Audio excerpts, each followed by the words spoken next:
Excuse, Manny? Can you hear us? Manny? Testing, test. Manny?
Morning. I'm just going to test this real quick.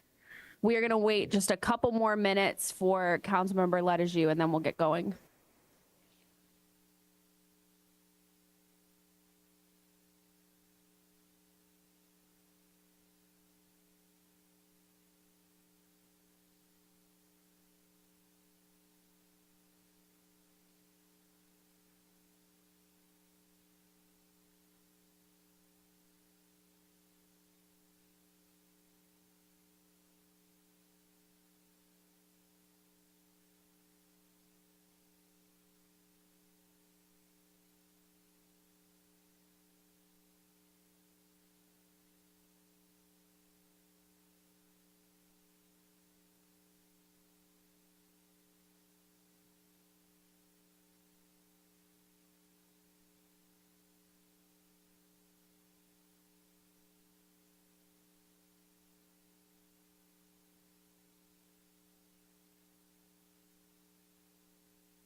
Look at Mr. Matias. All right, good morning, everyone. Thank you for your patience. We are going to go ahead and call to order this special meeting of the Vallejo City Council, which is our first budget workshop, and the time is 10:08 a.m. As soon as we get the logistics set up, I will ask our city clerk to conduct the roll call, but she's helping us out with some other stuff right now. You're good, no rush.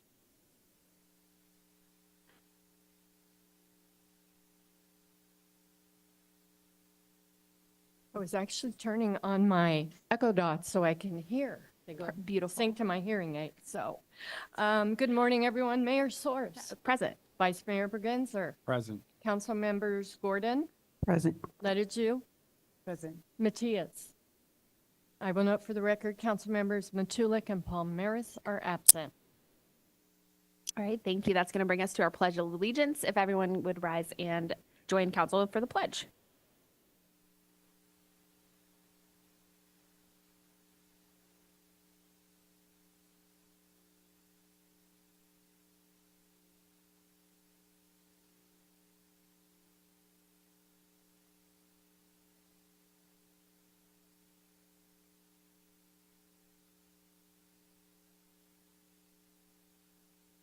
All right, thank you all.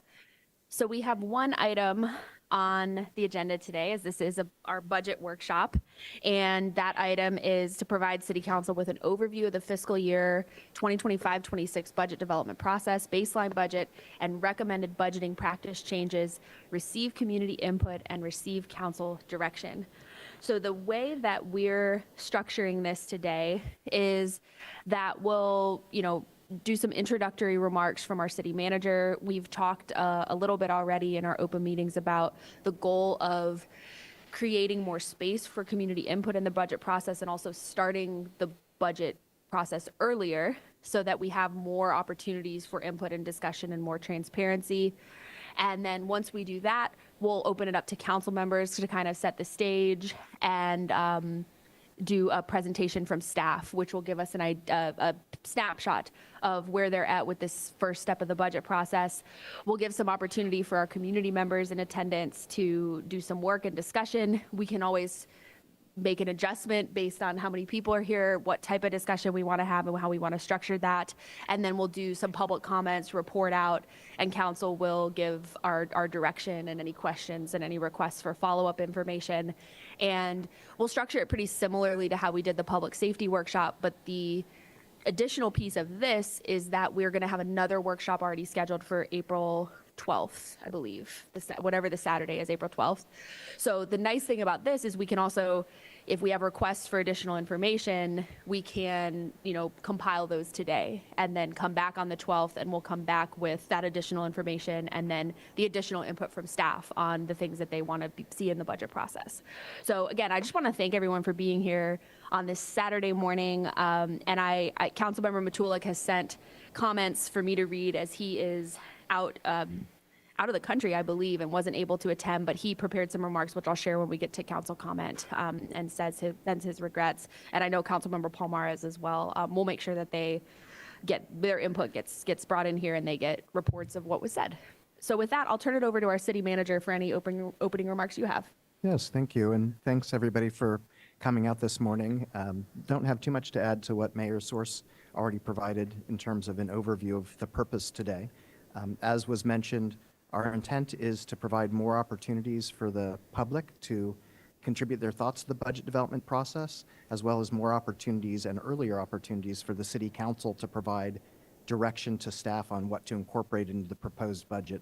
Our recent past process has been that city staff has worked a bit independently to put together a proposed budget that's presented in mid-May. The budget needs to be adopted by the end of June, and so that really only leaves like 6 weeks for there to be many iterative processes to come to a final budget that the City Council feels comfortable adopting. So we wanted, as the mayor said, and to reiterate, more opportunities for the public to participate and more opportunities for the council to participate. The mayor provided an overview of the structure, which is going to be quite similar to the public safety workshop we had last month.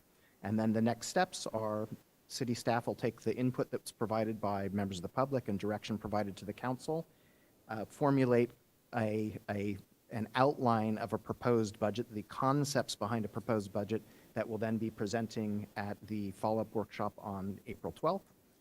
And then we'll issue, as we must, the proposed budget around mid-May. Hopefully that will be in a form that looks very familiar to the city council at that point, because we've had many rounds of dialogue, and hopefully the subsequent steps in the final adoption will be relatively smooth. So with that, let's get underway. All right, thank you. So before we get into the staff presentation, I want to offer council members the opportunity to give any opening remarks or comments. And you know what? You can just jump in because this is a workshop and we don't have the lights that we usually have. I think everyone feels okay with the remarks so far. Why don't we go ahead to the staff presentation then, and then we'll move along with the workshop.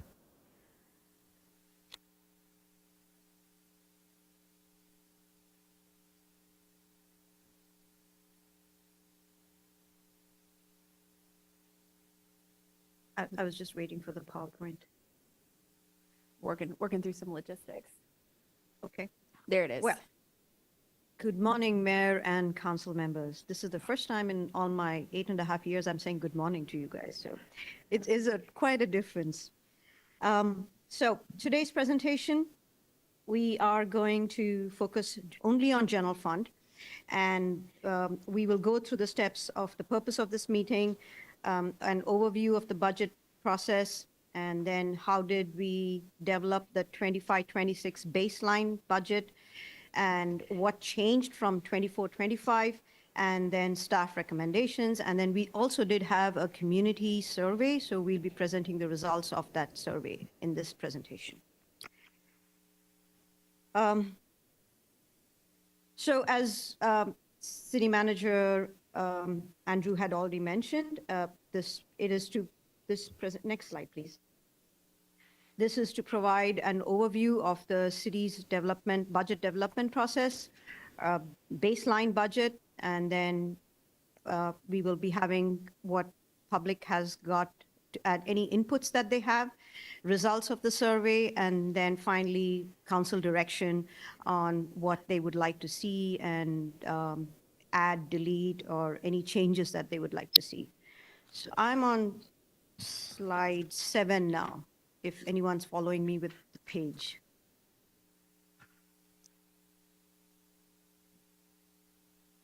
So a brief introduction. There are different types of budgeting. This is just high school, college. So we have zero-based budgeting. Some cities do follow that. We have program performance-based budgeting and then incremental budgeting. Zero-based budgeting, basically every time zeroize the whole budget and start afresh. It is more for smaller cities. They do follow that. Bigger cities, it becomes a little bit more complicated and cumbersome with going back to zero. Performance-based is looking at very specific projects and then budgeting for that. The downside of that is the focus becomes only on those projects, and maybe sometimes smaller projects get left out. And then there's incremental budgeting, where we add on to what the current budget is. Next slide, please. So how the city has been traditionally doing budget, we have been talking of, previously we have gone from what we call a status quo budget. So we go back to what was the previous year's budget. And then to that budget, we ask every department to put in what are their asks, one time or ongoing, and then we increase the budget accordingly. So we follow what we call a status quo, and this has been happening for quite a while. It's not like there has been any increase to the budgets or anything. Andrew, would you have to? Okay.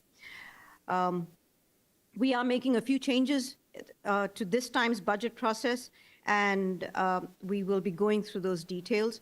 Previously, what would happen was that the proposed budget would be, the book would come out on 15th of May, and then we would have a workshop with council, and then we would go through multiple iterative process, through the budget adoption process. So I think the year before last, we went like 3 times in June with the book to get it again and again amended. So at this point, this is totally different where we have not even touched the book. We have not looked at the book yet, and we are just at step 1 of the whole process. Next slide, please. So as per the city charter, the proposed budget has to be submitted to council 45 days prior to beginning of the next fiscal year. And that's why we have the drop dead deadline of May 15th, where we talk about the book needs to be presented and published, and we put it out for the citizens as well. And as per the charter also, it says the general fund proposed expenditure shall not exceed estimated revenues. And estimated revenues includes surplus to be carried over from current year plus any miscellaneous revenue. So that's pretty much set in our charter. And slide 11. So what have we improved with this current budget? We are starting much earlier with this community input and community engagement. This particular workshop and the next workshop on April 12th, again, taking in more council input and community input. Staff proposal of various budget elements that we are presenting right now, and incorporating council direction even before we are getting the proposed book out, which is on May 15th. We also updated the methodology for creating a baseline, and I'll go into more details regarding what we have changed and how we did that.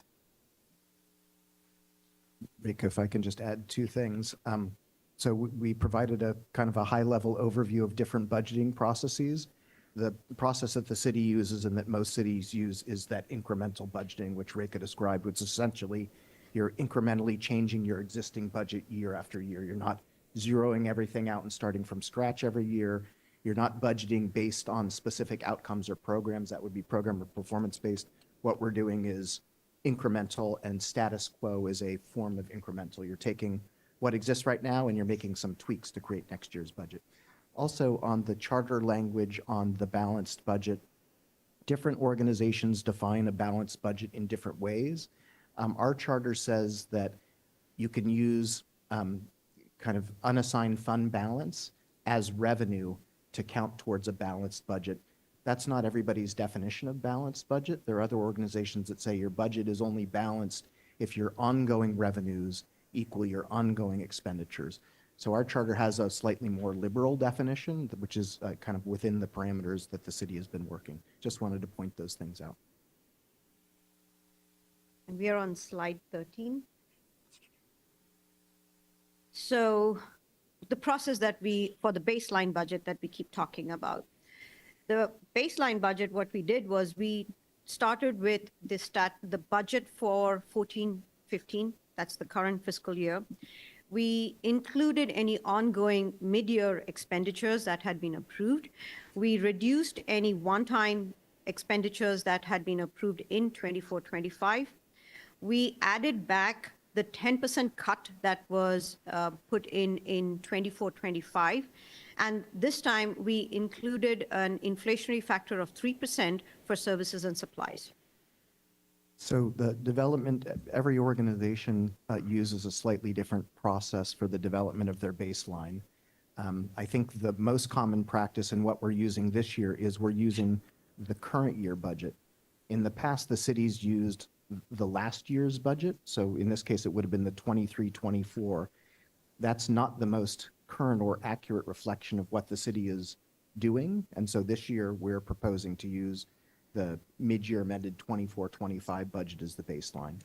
And the whole idea of the baseline is it's essentially a projection. It's showing us if the city continued to do exactly what it's doing right now, collect the same types of revenues, provide the same services, have the same staffing levels, what would our budget situation be like if we made no changes to any of those things next fiscal year? That's what the baseline budget is. It says if we change nothing, what do we forecast our revenues and expenditures to be?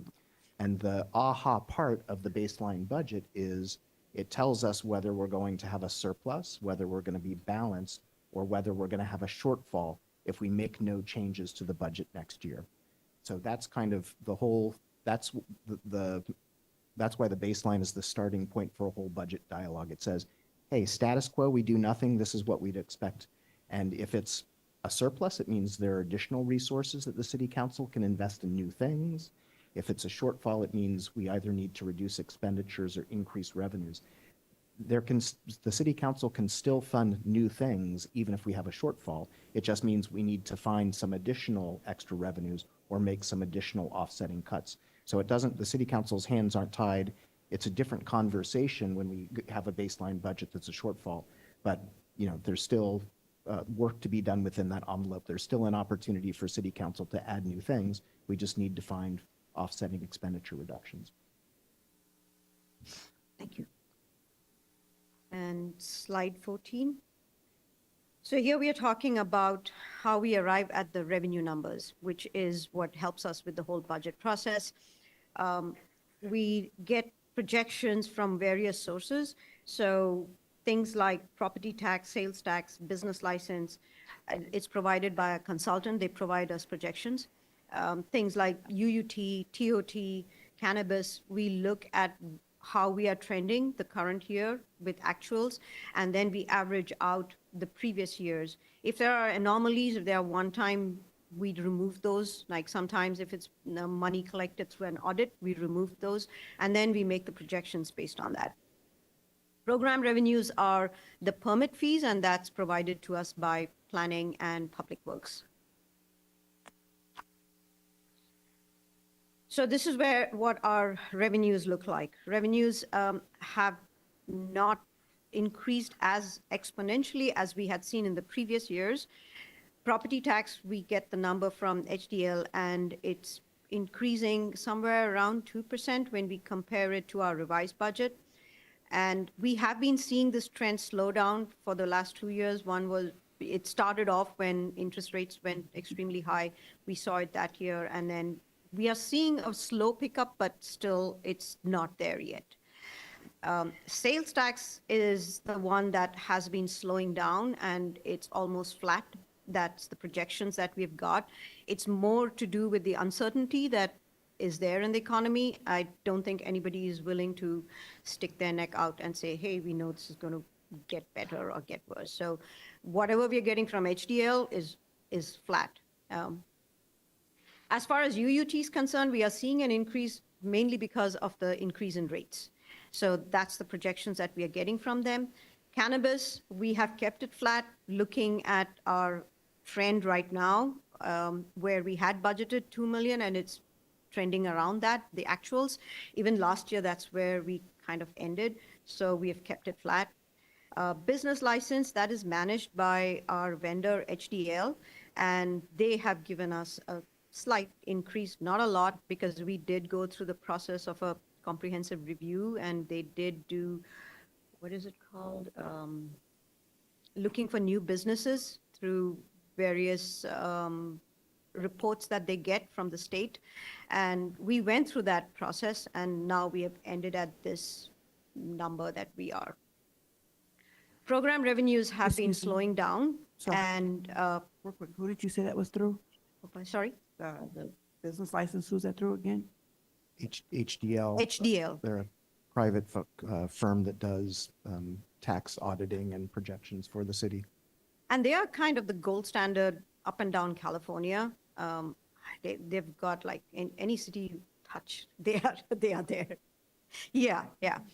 So they help us. It's mainly, the city moved to HDL back in the day because we didn't have online permitting at that time. And that was something citizens would keep asking, that they want to be able to pay online and manage. And so we moved to HDL. And it is a lot cheaper than even having a full-time staff doing it. So there was cost benefit to the city also in the whole thing. So finally, program revenue, that is mainly the permit fees and between public works and planning. And there has been a slowdown. I believe that we are doing a process of initiating a fee study for planning and building. And with that, I guess we don't know yet, but once the study comes through, we probably will have a little bit more change in our fees and revenue. Reka, can you talk about the other line there? So the other, where's my printout? No.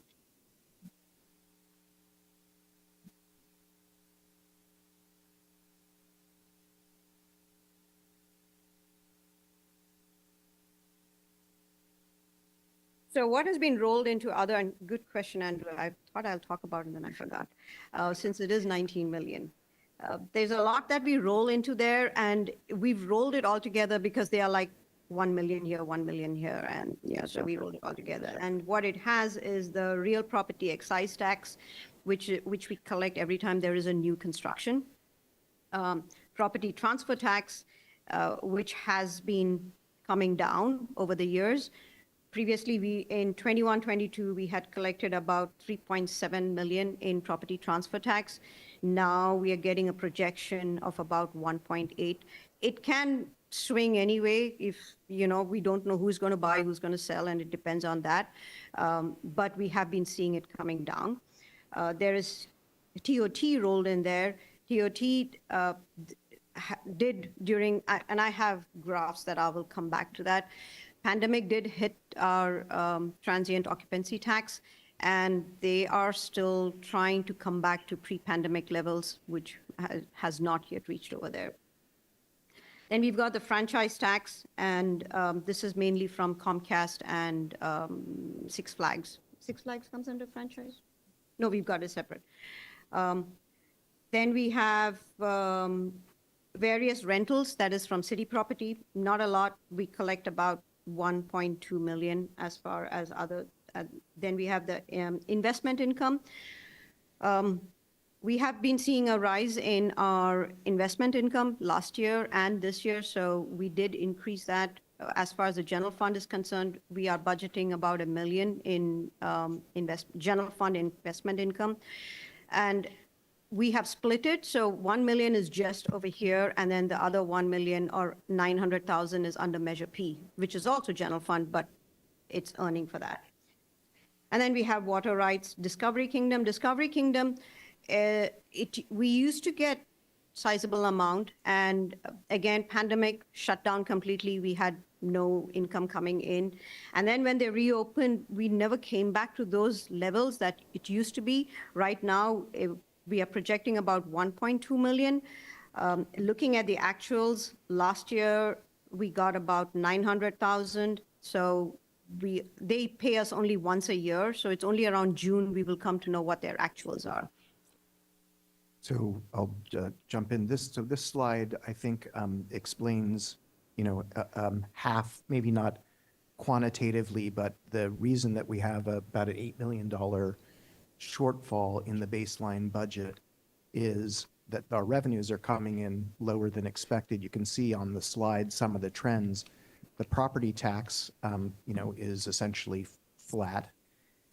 The sales tax is actually expected to be lower next year than it is this year, which is a very unusual phenomenon. I mean, we're not in a recession, and yet we're not seeing regular growth. Regular growth in property tax might be 4% per year. Sales tax might be 3% per year, but we're not seeing the normal growth there. So there are two drivers essentially of the shortfall that's reflected in the baseline. One is we're not seeing normal revenue growth. And then some of our expenditures, and this has been common for a number of recent years, some of the expenditures are growing at rates that are higher than our normal revenue growth. So blended all together, our revenue might normally grow at 3 to 4% per year.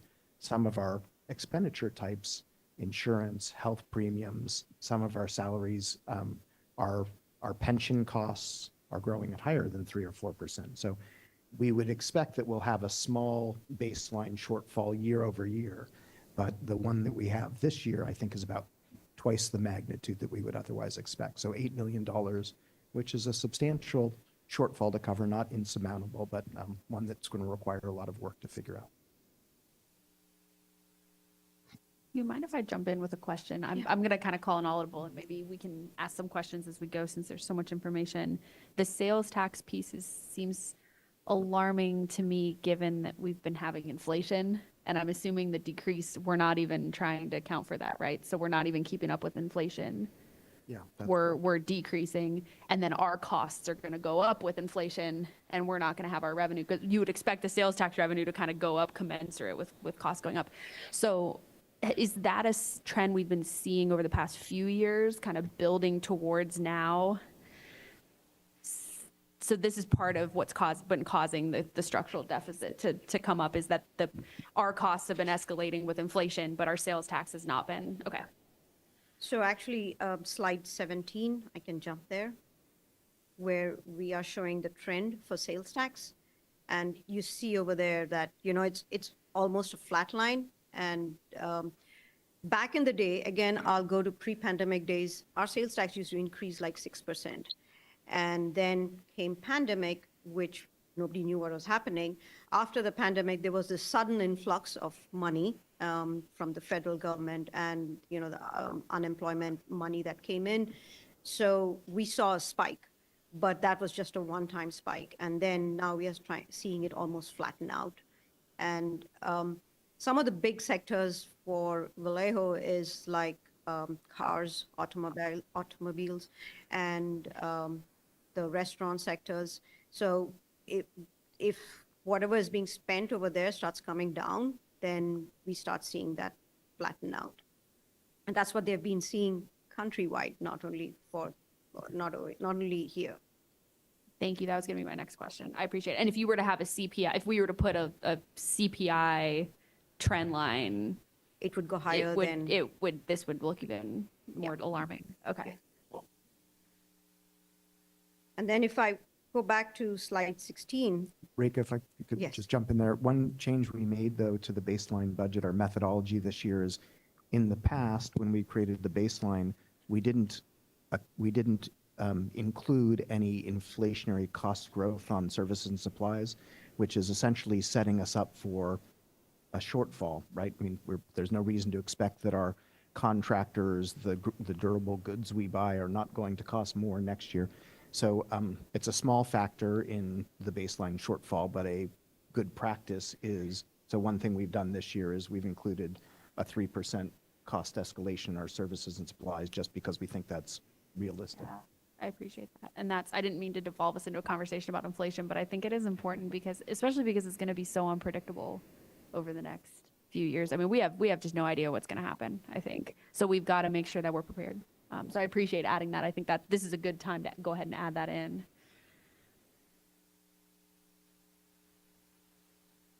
Staying with the revenue trend, this kind of answers to your question, Mayor. When we are looking overall, comparing our revenues, we see that there is a downward trend that is coming. It's a combination of our program revenues that is also coming down, and then our other revenues, what we call, that is from taxes, what we call unrestricted revenues. We've been trying to hold on to it, but it's not growing at the rate that inflation should be growing. And just to answer, in case you have a question about 22-23, why we have that sudden jump, we had got one-time revenue, and that was what caused that jump at that time. So coming back to the slide on property tax and sales tax, like we said, sales tax is kind of flattening out. Property tax, again, property tax used to increase at a lot higher pace, at least 4% if we were to go back to pre-pandemic days. We are now seeing it increase just around 2%. So that is also adding, it's multiple layers of different factors coming into our total revenue. In the program revenue slide and on the prior table, we had kind of over budgeted for program revenues. Some of that had to do with some of the assumptions that, so the program revenues are forecasted by the departments. They're things like trying to anticipate what kinds of building permits, planning permits we're going to receive. Those obviously generate revenue. Those are just cost recovery, but still the way we've been accounting for them in the general fund. We had estimates and budgeted numbers that were higher than ended up being achievable. So one additional driver of our baseline, reduced expectation regarding revenues is that we're bringing down the program revenues to be more in track with what we're experiencing this year. So that's, as Reka mentioned, there are multiple layers to the diminishing revenues that are in the baseline. One of those is that the amounts that have been budgeted for program revenues were too high in a couple of the past years. And in the program revenues, there's also the SAFER grant and COPS grant, which we do not have now for 15, 16. All our grants have expired, and we haven't heard back anything about SAFER grant. Yes. Yeah, Councilmember Matias had a question. Feel free, to my colleagues, just feel free to jump in. So, are you covering the TOT portion of it in We your have a presentation? slide for TOT, slide 18. Oh, okay, but you haven't gotten there, so I'll come back Oh, when you go over that's that. where I was, that's slide 18. So that the one below, that's the one talking about TOT. And that's where we are seeing a downtrend. If you want numbers, I can pull those out. Is that your question? It's less a question and more a point that I want folks to think about here. So if you look at the downward trend for TOT and for sales tax, yeah, you could say that folks are spending less in general, right? Because stuff is more expensive.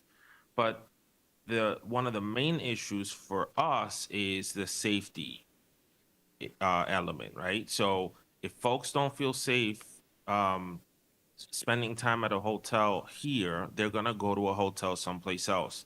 If folks don't have, if they don't feel like we've got a good selection of restaurants and businesses, and they also don't feel safe going to those establishments, they're not going to spend local. And so I think that that context is important because we've got to think about how do we sort of center safety in this conversation too, so that we can bridge the gap on the revenue line, because I do think that that's impacting some of this. It's not just that this is just an inflationary issue. It's also the fact that specifically for Vallejo, we've had leakage for a long time that we've got to address. And And I'm sorry that No, I felt, I was feeling that we were on a wavelength, thinking about that, because I wrote down a note that I would love to, compare to other cities, look at maybe a 5 or, even 10-year trend, and compare us to other cities and see if we broke off the trend for other cities right around the time we started experiencing the understaffing issues, and the public, well, we've always had public safety issues, but the time we spent the understaffing, or is our trend similar to our neighboring cities?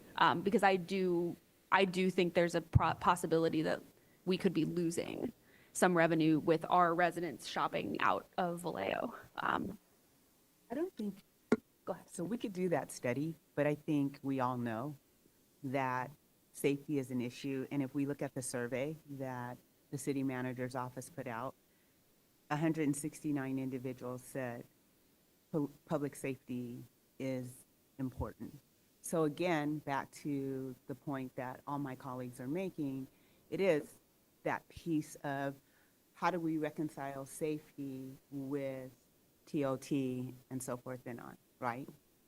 And I think if I surveyed this room, I'm sure there are a lot of us that shop in other places for a lot of reasons when we could shop at home, when we could do all our business right here. So that's something that we do have to consider. How are we going to fix that over the next several years as we're battling with it? And the other piece of that is, I think one of the reasons why I was thinking we need that trend line and we need that historical comparison is so that when we start putting policies in place and making changes, we can track whether it's working, whether we're seeing that improvement. If we set our baseline now of this is where we are kind of in comparison to the region, to try to sort of control out, this is just the broader macroeconomic trends and this is stuff that's specific to Vallejo, then when we put in interventions, we can see, are we improving or not? Do we need to make a change? And Councilmember Matias, go ahead.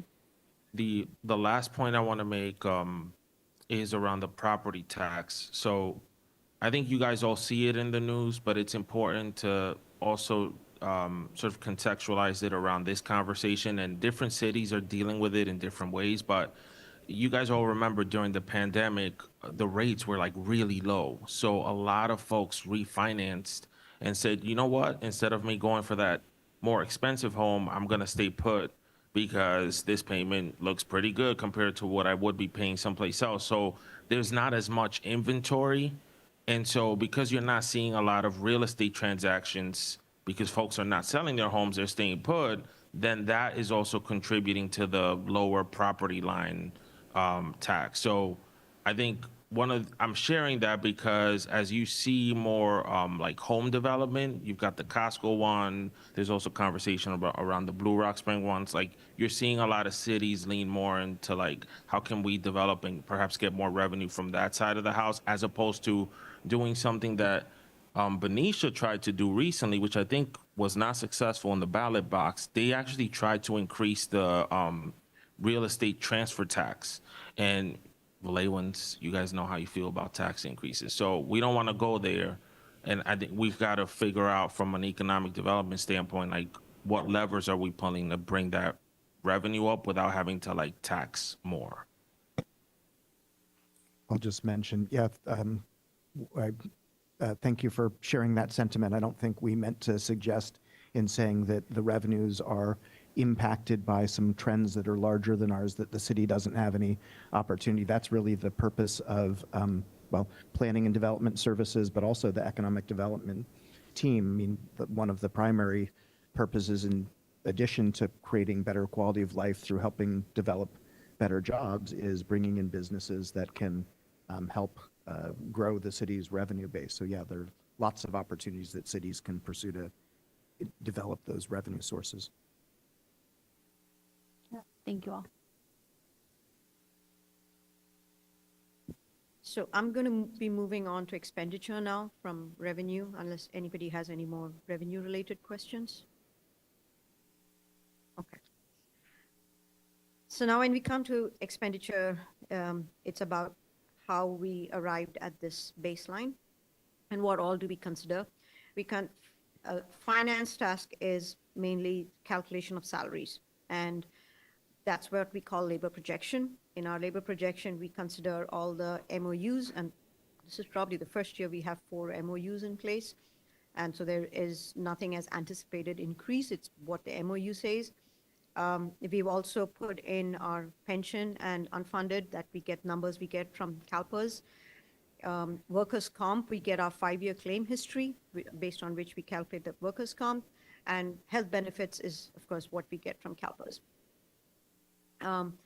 For risk and fleet, each department gives us their budgets, and that's how we put in the costing. Risk will tell us what the insurance premiums are and if there's any adjustment.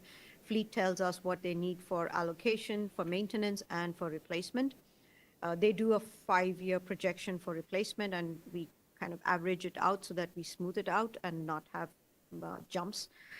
And then each department will verify their baseline budget that we have put to them, and then any assumptions that is required or any request that there is. Their one-time requests have not been included out here. That is additional. This is only, again, we are just doing the baseline. So what happened in our baseline? We've talked about revenue. The next slide, please. We talked about revenue, which we are seeing when we compare it to our adopted budget is growing overall less than a percent. And expenditures, of course, growing a lot faster. We've at least included the 3%, so we know that there is that over and above all the salary increases that is happening. And there is a general fund shortfall. I do want to add over here is this shortfall that we are talking about, we are coming much earlier. Previous years also there used to be a shortfall, but by the time the council used to see it, the staff have made a whole bunch of adjustments. Here we are saying, here's the raw data. This is where we are. So now we come to the main table, and I'll go each line item over here. We've talked about revenue, which is the top portion, and we are comparing it over here versus adopted. I did not put in revised, and when we say revised, it's if we made any changes during mid-year. But we put in adopted in case anybody's looking in the book, then that's the number you're comparing. You're not going to see revised numbers in the book, and that's why we use this. So Then we come to salaries. Salaries, it looks like it's a big jump between 63 million to 67 million, but at mid-year, we had revised it. We had made changes because all the MOU changes happened during the course of the year. Then it may come to pension, which is what we get from CalPERS, and health benefits. These are all we get it contractually, whatever we are provided. Leave payouts. This is what we provide for when staff retire. And last year, when we were making the cuts, which I will be also talking about, we had brought it down to 500,000. Usually we budget it at 1.5 and 1.5, 1.6. And that was one of the reductions we made. We are bringing it back to 1.1, which was the year before that. Again, it is not a number that we know as such. We don't know. We estimate based on list of employees that we think are going to retire, but they may not retire. So that's where we are. We didn't have as big a number in 24, 25. Yeah, that's the question. Mhm. As it relates to leave payout, are we talking outside of vacation? Are we talking sick time? What is our policy, our MOU policy? Leave payout? Different MOUs are different, but as a base, it's all the annual leave. And then, for instance, VPOA they've got some that have, and I hope Stephanie can help me over here. I know some have been grandfathered in who can cash out, and then the new MOU, they cannot cash out, but they can convert to service credit. So it's broken up as far as their sick leave is concerned. And then the holiday payout is not over here. Just so that you don't have to go into all the Okay. details, if you could just, really a structural question. Does that include all leave in different ways because of MOU provision? And So it- annual leave, Okay. accrued annual leave. For when someone separates or retires to get the payout. Correct. So you're saying some of our employees get paid out for sick leave, some get Right. paid, yeah. And that's what I'm Correct. asking Yeah. you, sick, vacation. Okay. Yeah. Got it. That's what I want to know because there is a recommendation about that. So what does, so that's good. Thank you. Rika, can we back up and cover some of these items in just a little bit more detail? Because the different components, say, of the pension benefit and the retiree health benefits, that the distinction between those two might become important as we talk about budget balancing. So I'll talk about some of these in a little more detail, and you can add. So about the pension benefits, as you all know, that we provide employees with a defined benefit pension program. That means that they're paid a certain pension on an annual basis based on their years of service, their highest salary, as well as what we call a factor, which is kind of some percentage of their salary. CalPERS, we participate in CalPERS, which most municipalities do in California, not all. Some cities and counties have their own retirement systems, but most small and medium-sized and some large jurisdictions participate in CalPERS. I guess it's now about 15 years ago, CalPERS realized that they were becoming, financially unsustainable. And that's the result of many factors. It's the result of CalPERS and the member agencies having increased the pension benefits that workers were going to be entitled to. Some of that was retroactive. It has to do with having not demanded enough contributions from employers in certain years. It has to do with having made overly optimistic assumptions about what the return on investment was going to be. So CalPERS realized that it had kind of a fiscal insolvency issue and has taken steps since then, all sorts of steps to try and improve its sustainability. And that's included things like having more realistic actuarial assumptions about how long people are going to live, how much they're going to earn, more realistic expectations about investment returns. Also, just much more careful monitoring of contracts to make sure that employers, public agencies like ours, are implementing the contracts as they're intended and not in ways that might be more expensive. So What they also decided to do as part of all of this is CalPERS decided that they needed to require more contributions from member agencies. So each year, we make 2 contributions to CalPERS, and they're listed here as pension benefit, normal cost, and unfunded liability. So the contribution of normal cost means the amount of money that CalPERS thinks we need to pay on behalf of all of the city's current employees that will be enough of an investment that it will pay for the future retirement benefits those employees will get. This much larger line, unfunded liability, is the contribution that CalPERS requires from the city to pay for the shortfall, the unfunded liability in CalPERS right now. So because of all those changes that CalPERS made over the past 30 years, they created this huge unfunded liability that needed to be solved somehow. And the way it's being solved is through reducing benefits for some new class of employees, but also requiring really big contributions from member agencies. So over about the past decade or so, CalPERS has really significantly increased the payments that cities need to make for this unfunded liability. We might be at about the point where those contributions have peaked and leveled out. That might be a couple years down the road, but it's a really significant amount of funding. The city has set aside a trust fund with some very limited funding to help pay for that. That might be a budget balancing option. Similarly, we pay our retirees some health benefits. And similarly, there's both a normal cost, which is paying something, depositing something on behalf of our current employees that should pay for them in the future, and also paying for our unfunded liability. And again, the city has a trust fund set aside for that unfunded liability, which might be a budget balancing option. So just wanted to mention those in a little more detail. And isn't it true today, basically, based on the budget book, we are funded for about 62% of our pension liability? Correct? Okay. Okay, thank you. Does that, Reka, does that include our, the pension trust, or is that, okay, so maybe a little bit higher, but not much? Yeah, 69. So just about 69%. We are funded. That works, right? Yeah. And so we're no different than any other local government, whether you're self-funded or if you are CalPERS, everyone has a huge unfunded liability. That's not a secret.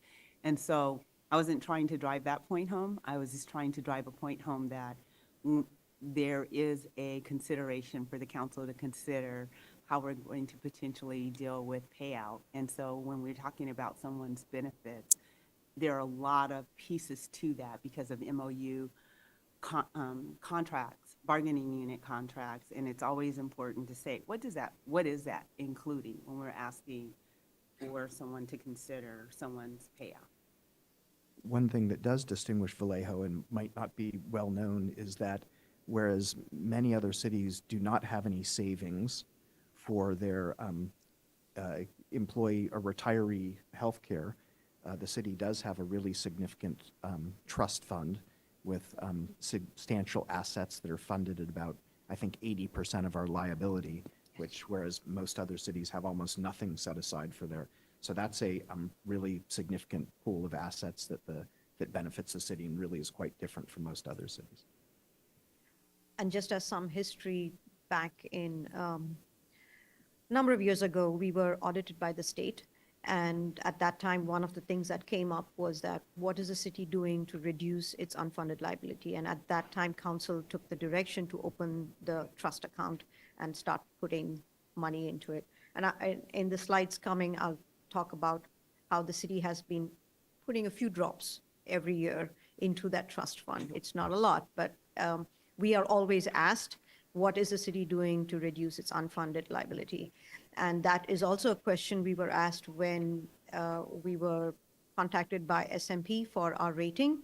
That's one of the questions that they asked, like, what's the city doing for reducing? And it's a fundamental question, not only asked by the state of California, but every time the single audit is done, the Right. ACRA is done. Because it's not just this city, it's every local government, because it is a high cost. Right. And so I just, again, would like to daylight that. It is important, and I appreciate the work on it. I think Councilmember Gordon had a question as well. Go ahead. Yes, you might have already said this, but I was wondering, is there, did you already discuss it, or is it coming up where how much each employee is contributing to be part of this line right here for pension benefits? Is there like a total amount that you have that is being contribute? Whether it's for how much they pay for their health benefits, whether they pay for their pension, do you have in here soon? So over here, we haven't captured the employer cost because we're talking about employee cost right now. Sorry, employee cost, not employer cost, because we are talking about expenditures of the city. So in this presentation, no, I do not have what an employee pays. May I ask for the future? Could you please please Sure, that? Thank yes. you. Yeah. But we have the percent for the miscellaneous 8%. I want For to, classic, I appreciate it. I want to see that as you said it, but I also want to see the actual numbers. Thank you. Councilmember Gordon, when you, just so I, to clarify so that I know what to prepare, when you say the actual numbers, do you mean for like an average employee, or do you mean across all of the city's employees? Well, we can provide both, but it could, May I have both? sure. Thank you. because it's kind of based on the personal salaries.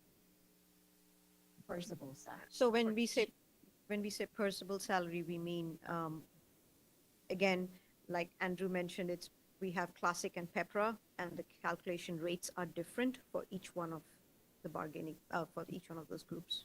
I would like to see it all. Okay, all right, we'll Thank just you. show you all.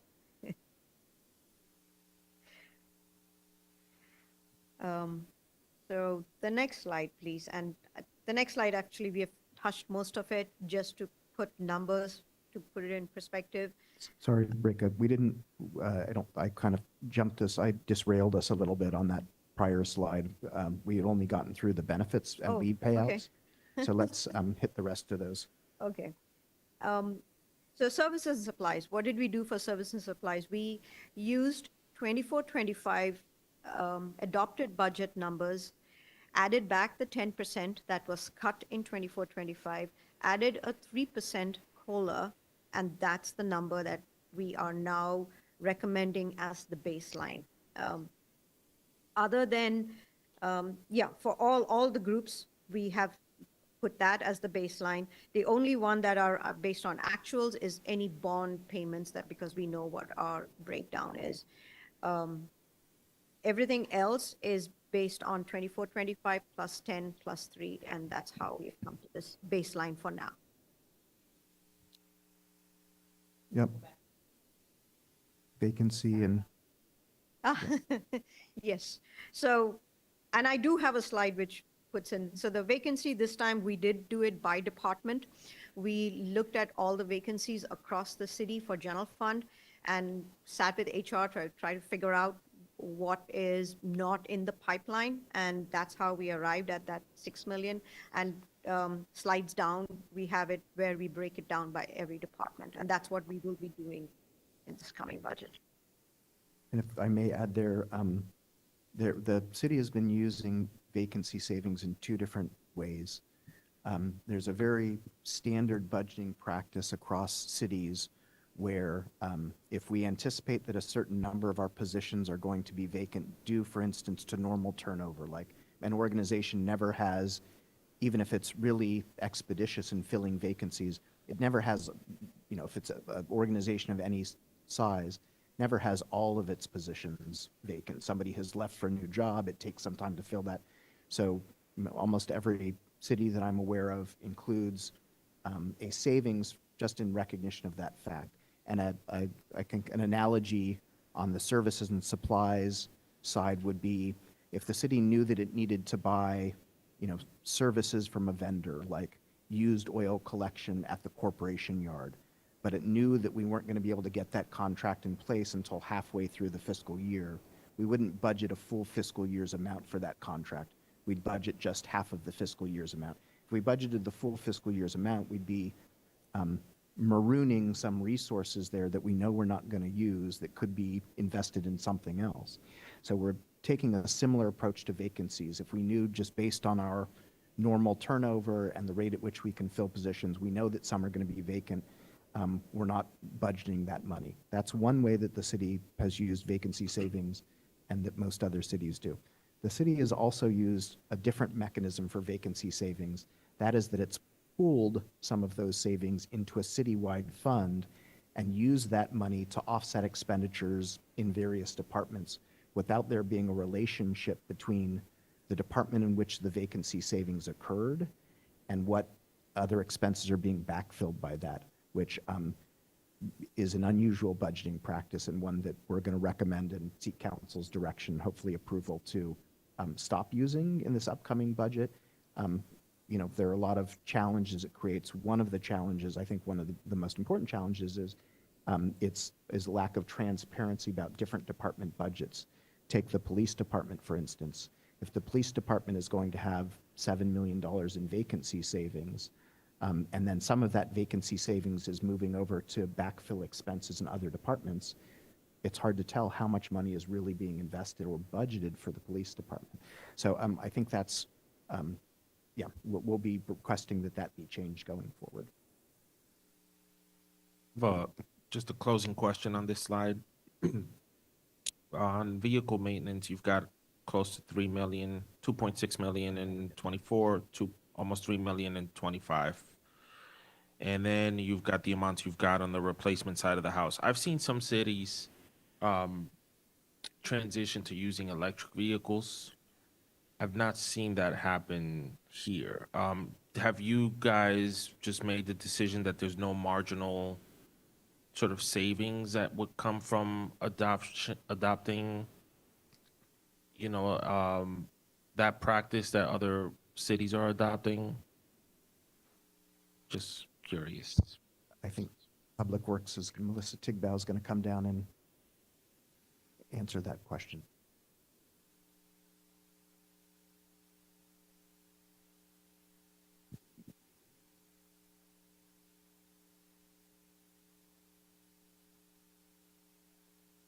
Good morning, Council.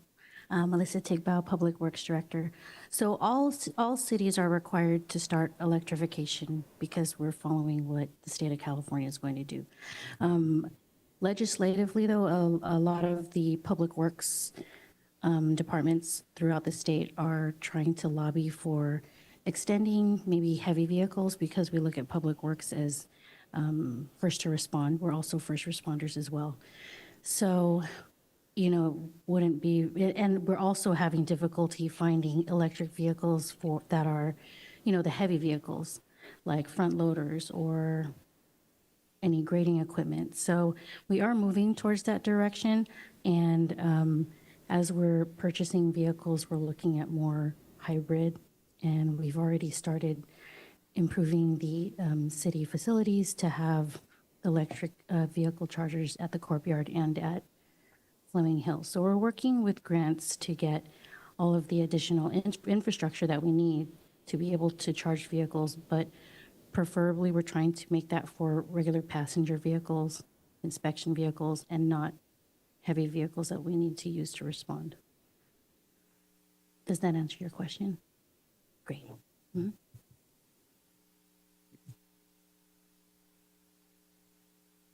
Yeah, I was just going to ask back to the projected vacancy. Does that fully fund all positions within the city? Have we taken any reductions in staffing across the city? Have we taken a look at that at all yet for this year? This does not. This is just, and to clarify, I think where there's also been some confusion, this vacancy savings, we're not freezing the hiring process on anything that's reflected here. This is, we're continuing to try and fill every single vacancy we have. You know, we all have organizational limitations, but that's not freezing. If we were to freeze positions, then there would be some additional savings, and that's a budget option that we can discuss later in the budget development process. And I appreciate that. My concern is, and I know that this is just the raw data, and we've not taken a deep look and removed things or try to right-size things.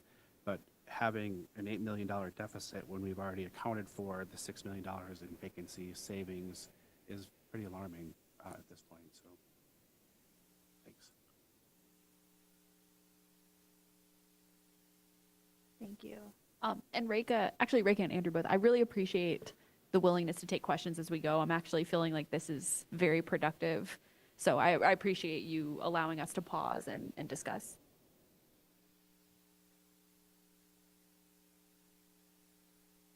Are we ready to move on? All right. Thanks.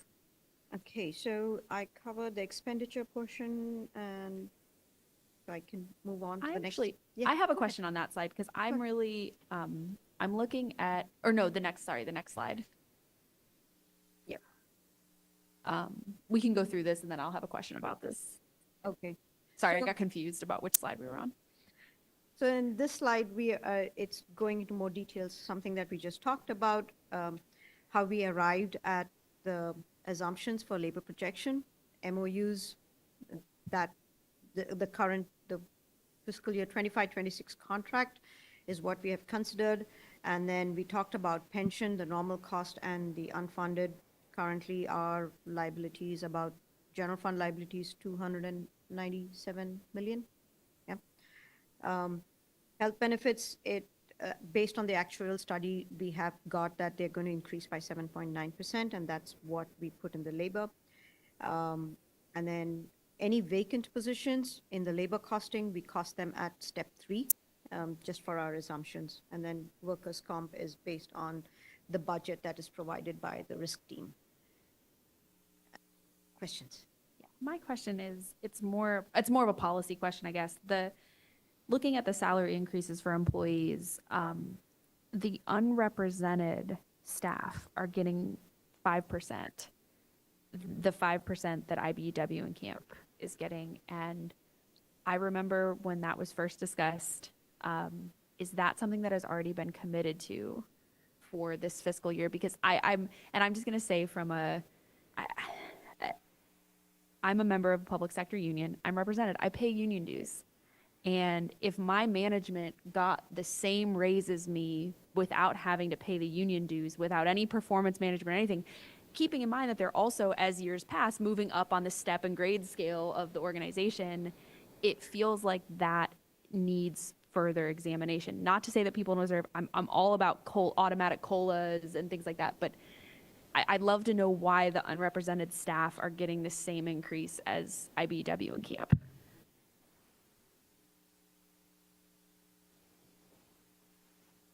And again, that was a policy, and it might have predated, I think it might have predated you. Did we already commit to that? No. Yes. We committed to that. Contracts that How- came before the council in closed session, that contract. To the unrepresented, so there's a contract which is with all unrepresented staff that commits us to that.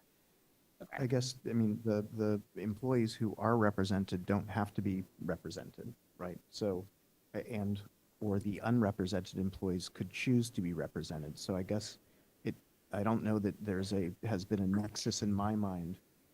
I guess maybe we need to clarify what unrepresented means, because unrepresented, if somebody could opt out, if we're talking about, let's say, a public works employee who has opted out of paying dues and is getting an increase versus like an executive upper management member that's now getting the same increase as the union is getting. So I can speak to that a little Thank bit. you. Good morning, Stephanie Cifuentes, HR Director. So part of that is, one, unrepresented employees don't have anyone to bargain on behalf of them.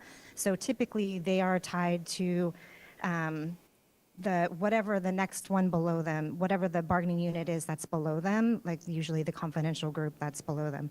In addition to that, when you have any of the bargaining units receiving increases, if you have any one particular group that isn't receiving an increase that's in a higher bargaining unit, what tends to happen is you end up with compaction and salary issues on that end, where people don't want to promote because there is no value in it to them, because then they're making significantly less than their subordinate. So we have to make sure that we're keeping pace with salaries for higher level staff in addition to lower level staff, because otherwise we end up in a situation where it causes compaction. and that part I understand. I guess I just, and this doesn't have to happen today. This doesn't imply, where we've already committed to this. That was really my main question, is have we already committed to this? I think we should further examine this, because we have employees with IBW and camp who took pretty severe hits during the bankruptcy. And I don't think there's necessarily parity with them in management. And so if every time they get an increase, management also gets an increase, we're never going to get that parity back. So I'm just floating this for Yeah. further examination. I hear what you're saying, and I think it might be important for you guys to know also that in 2019, when we did a big salary study in 2019 during bargaining at that point, and what we tried to do, because there were so many years that had gone by since the bankruptcy where none of our employees had received any adjustments at all, we were trying to, at that time, put in place a plan where we were trying to bring everyone to within what we consider market, which is within 5%. And so that was applied to try to help catch everybody up at that time. And then we've tried to kind of keep pace since then in order to not fall as far behind. So Can I ask a clarifying question? Were you done, Mayor? Just, please forgive my ignorance, but I just want to make sure that the people who are watching understand. So when you say salary increase of 5% for the unrepresented, they are getting the increase in salary or in dues? They don't pay no dues because they don't pay. they don't pay dues, and even the non-dues paying members still receive the cost of living adjustments. And that's for IBEW and CAMP and IFF and VPOA, all of our different bargaining units. So what we're talking about is cost of living adjustments, the 5% COLAs, and yes, that was already agreed upon. Thank you so much for clarifying. We've got our chief here. I don't know if there's anything you want to add, and then Councilmember Letters, I see you. I think the mic is. Chief, can you turn on the microphone, please? There it is. All right, good morning. Jason Taub, Vallejo, Chief of Police. I wanted to echo what the HR manager talked about with the compaction issue. From just an operational standpoint, when you are developing your staff and hoping that they move up through the ranks, every rank comes a lot more responsibility. When you start reaching some of the unrepresented areas, it's all salary. So, if you work 40 hours, you make a certain salary. If you work 80 hours that week, you still make that same salary. There's a huge commitment that we ask of our unrepresented staff coming in on a Saturday, for example. You're not getting paid anything more than you would either way. And so it does cause a lot of operational challenges when you're asking somebody to do a much higher job, a lot more responsibility, and oftentimes a lot more hours in the week.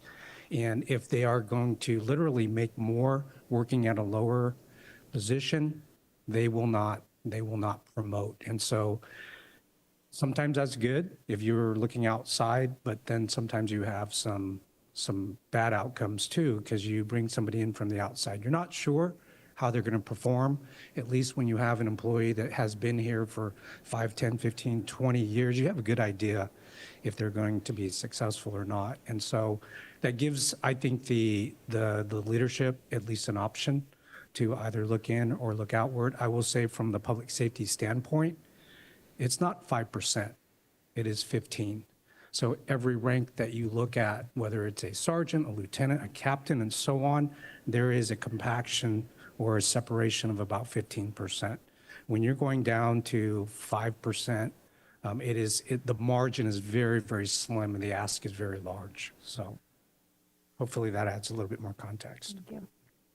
Councilmember Letters, you have something? So this is to our HR director. I recall prior to coming on council, there was a request for salary study, and there was a commitment that that salary study would be done for the remaining of our line staff. And I'd like to know, where are we with that? So the consultant who is working on our salary study right now is in the process of wrapping it up. think there have been a lot of agencies that she's been trying to verify some of the data with, and it's just been slow to get that information back from the agencies. So we're in the process of trying to wrap that up by the end of the month. So to our city manager, as we're talking about a budget, I think that's really important that we are done with it and able to talk about it as we talk about budget. Thank you, I appreciate it. And then that gives us a chance to plan for the future. And, you know, understood, the salaried versus hourly is huge. The parity and not wanting compaction is huge. I think what I would like us to avoid is just doing stuff across the board. I would like us to do that analysis and go, maybe this one management position actually needs to go up by 10%, and this other one only needs to go up by 2% to have the parity. So I think that further analysis we want to do, and we want to do it once we have that salary study. Anything else on this slide? Thank you for allowing me to I have one last get us into that discussion. question. So generally with vacant positions, you budget them at step 5, but if you do a study and you're filling the varying positions, really where do people come in?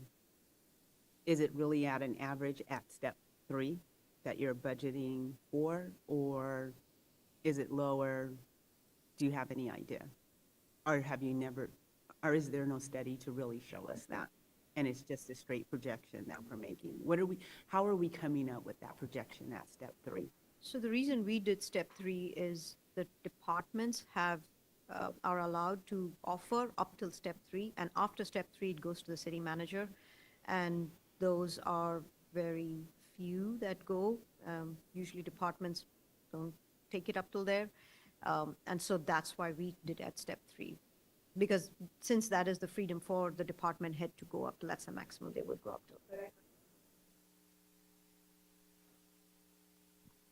to. Thank you. I'd like to know, what is that data? What does that data look like? Even 1 to 3 is at department level, and generally I can probably attest that departments aren't bringing it up further unless there really is someone that's totally exceptional and has so much experience. So from the band of 1 to 3, generally, how often are we hitting 3 on those vacant positions? Yeah, we can bring that analysis back to the city Thank you. council. When we do the labor projection, if there are positions that move from between the steps, we consider that also. Like if there's a step increase, we do consider that in the labor projection. So if someone is moving in 6 months to the next step, we would put that in. Well, I would assume that based on all the tiering and the classifications, and when someone can go to a step, that's part of your normal projection, right? And no different than when we talk about impaction and we're hiring, we should be able to project that impaction in each budget cycle about where we expect impaction to happen, when and where. If there's an analysis being done in HR, that both budget and HR should be able to look at those and say, if I'm hiring, as a department head, I know what my positions are, I generally know what my salaries are, or my HR staff know, and they're going to tell me, well, when you're hiring here and you're bringing in someone at this level, we're not gonna have that 5% range here for this particular, these several classifications, and this is some things that we're gonna have to do. And that generally should be a part of the projection, and it should be a relationship between HR and the budget team and the department.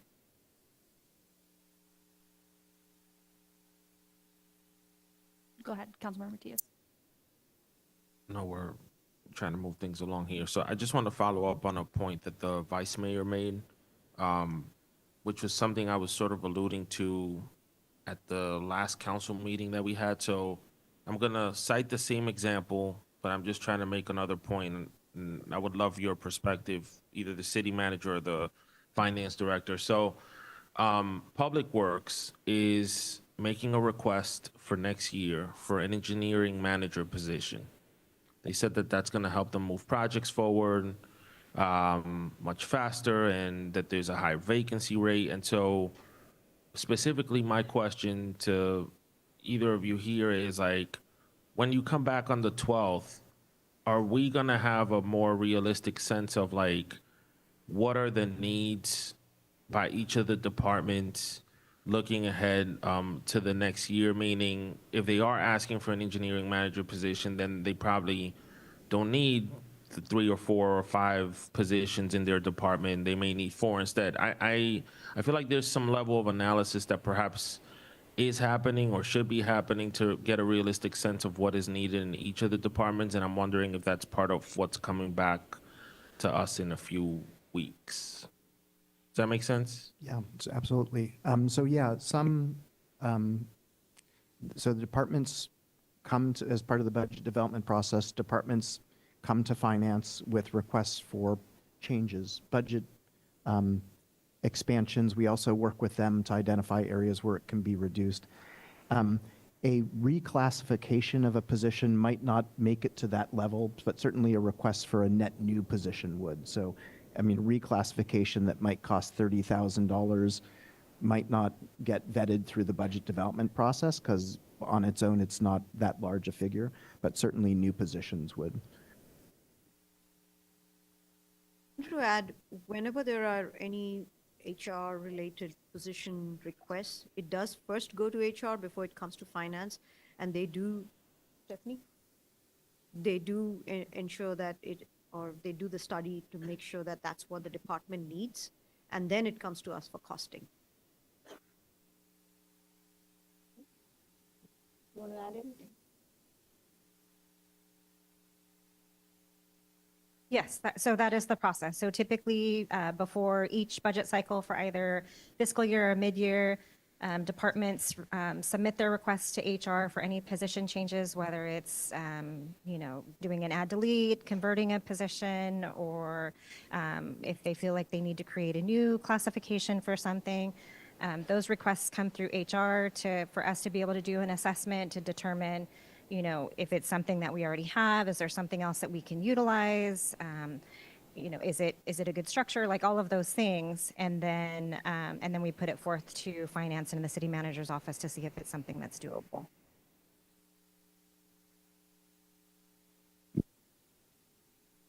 Thank you. Okay, so this was the page on all the salaries, and now the next page we go on to continuing with the expenditures as far as the baseline budget development was concerned. So we added back 10% what we had cut last year, and that is about 1.7 million that got added to this baseline budget. We removed one-time expenditures that were approved last year, which is about 800,000. We did remove 230. That is for elections, and that gets added every alternate year. And so this year that came out. Mid-year, there was 1.3 million of ongoing expenses that were approved, and that has been added to the 25-26 budget. PB had been removed from the previous budget, which was 500,000. PB had moved to an alternate year cycle, and so last year we removed the 500, and now we are adding back the 1 million, which is last year's 500 and this year's 500 together, 1 million to the budget. Humane Society, and I was corrected, this is actually the amount that is being paid to the county that has increased by 225,000. And again, it's for the animal shelter. And then there is the 3% inflation that we added, which comes to about 600,000 for certain supplies. So those are the various items that were in and out. Do you want me to pause and yes? A really quick question. So what it sounds like we did then is we had $500,000 in last year's budget, and now we're combining it with $500,000 from this year's budget, and we're doing that and then we're putting that in PB. So we deducted 500,000, Right. yes. Yeah. So is it feasible? And I know, $230K in the context of our whole budget is movable, but could we think about doing something similar for elections, where we set aside, we have it be an ongoing cost every year, but we set aside every other year so that we can sort of have more stability with the rest of the budget and not have to have this thing come up every other year? You're talking about PB? Yeah, I'm talking about the election fund. Election. Like Oh, do oh, something okay, similar to what we okay. did with PB, where we go, hey, Okay, we got think it. this is going to cost 230. Let's put, 115 of this year's budget into a fund, and then next year it'll cost us 115. We'll pay for the election and go forward from there. So do some smoothing, yeah. Exactly, smoothing. I think we actually did the opposite with, when Reka mentions PB, for folks who don't know, that's our participatory budgeting allocation where the community gets to determine how those funds are spent. I think rather than smoothing, I think we removed $500,000 from the current year budget and are anticipating needing to put in $1 million in the upcoming year. So we did the opposite of smoothing So as we- a budget balancing Okay. tool. In But that case- if the city council would like, we can smooth all of those alternating year expenses, and that would make it more predictable, of course. Let's explore that. Go ahead, Vice Mayor. No, I was just going to say, I think that participatory budget, the committee requested us to pause. It wasn't that the city asked to hold that. It wasn't a funding issue yet. It was that the committee wanted to hold and wait till the next year so they could gather all of their requests together. Thanks for that.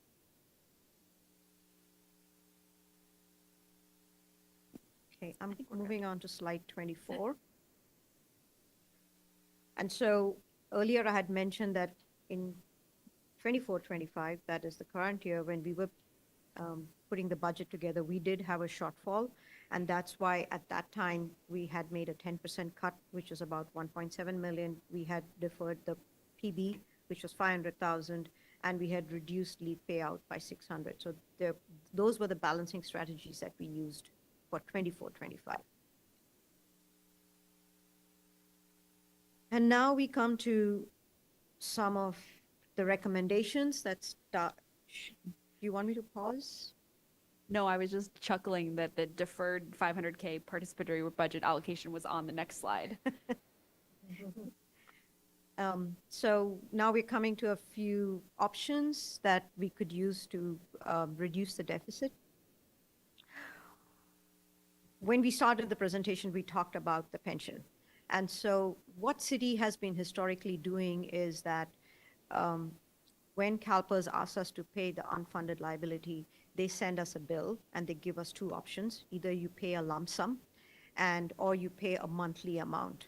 And if you were to pay a lump sum, they give us a discount. And that discount, it's in dollars, but it comes out to be around 3%. The city has always opted to pay the lump sum and get a discount.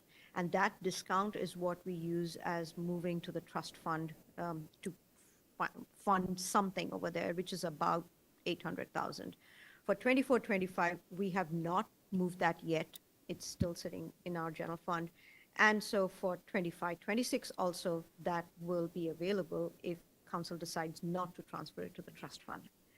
So that's an 800,000.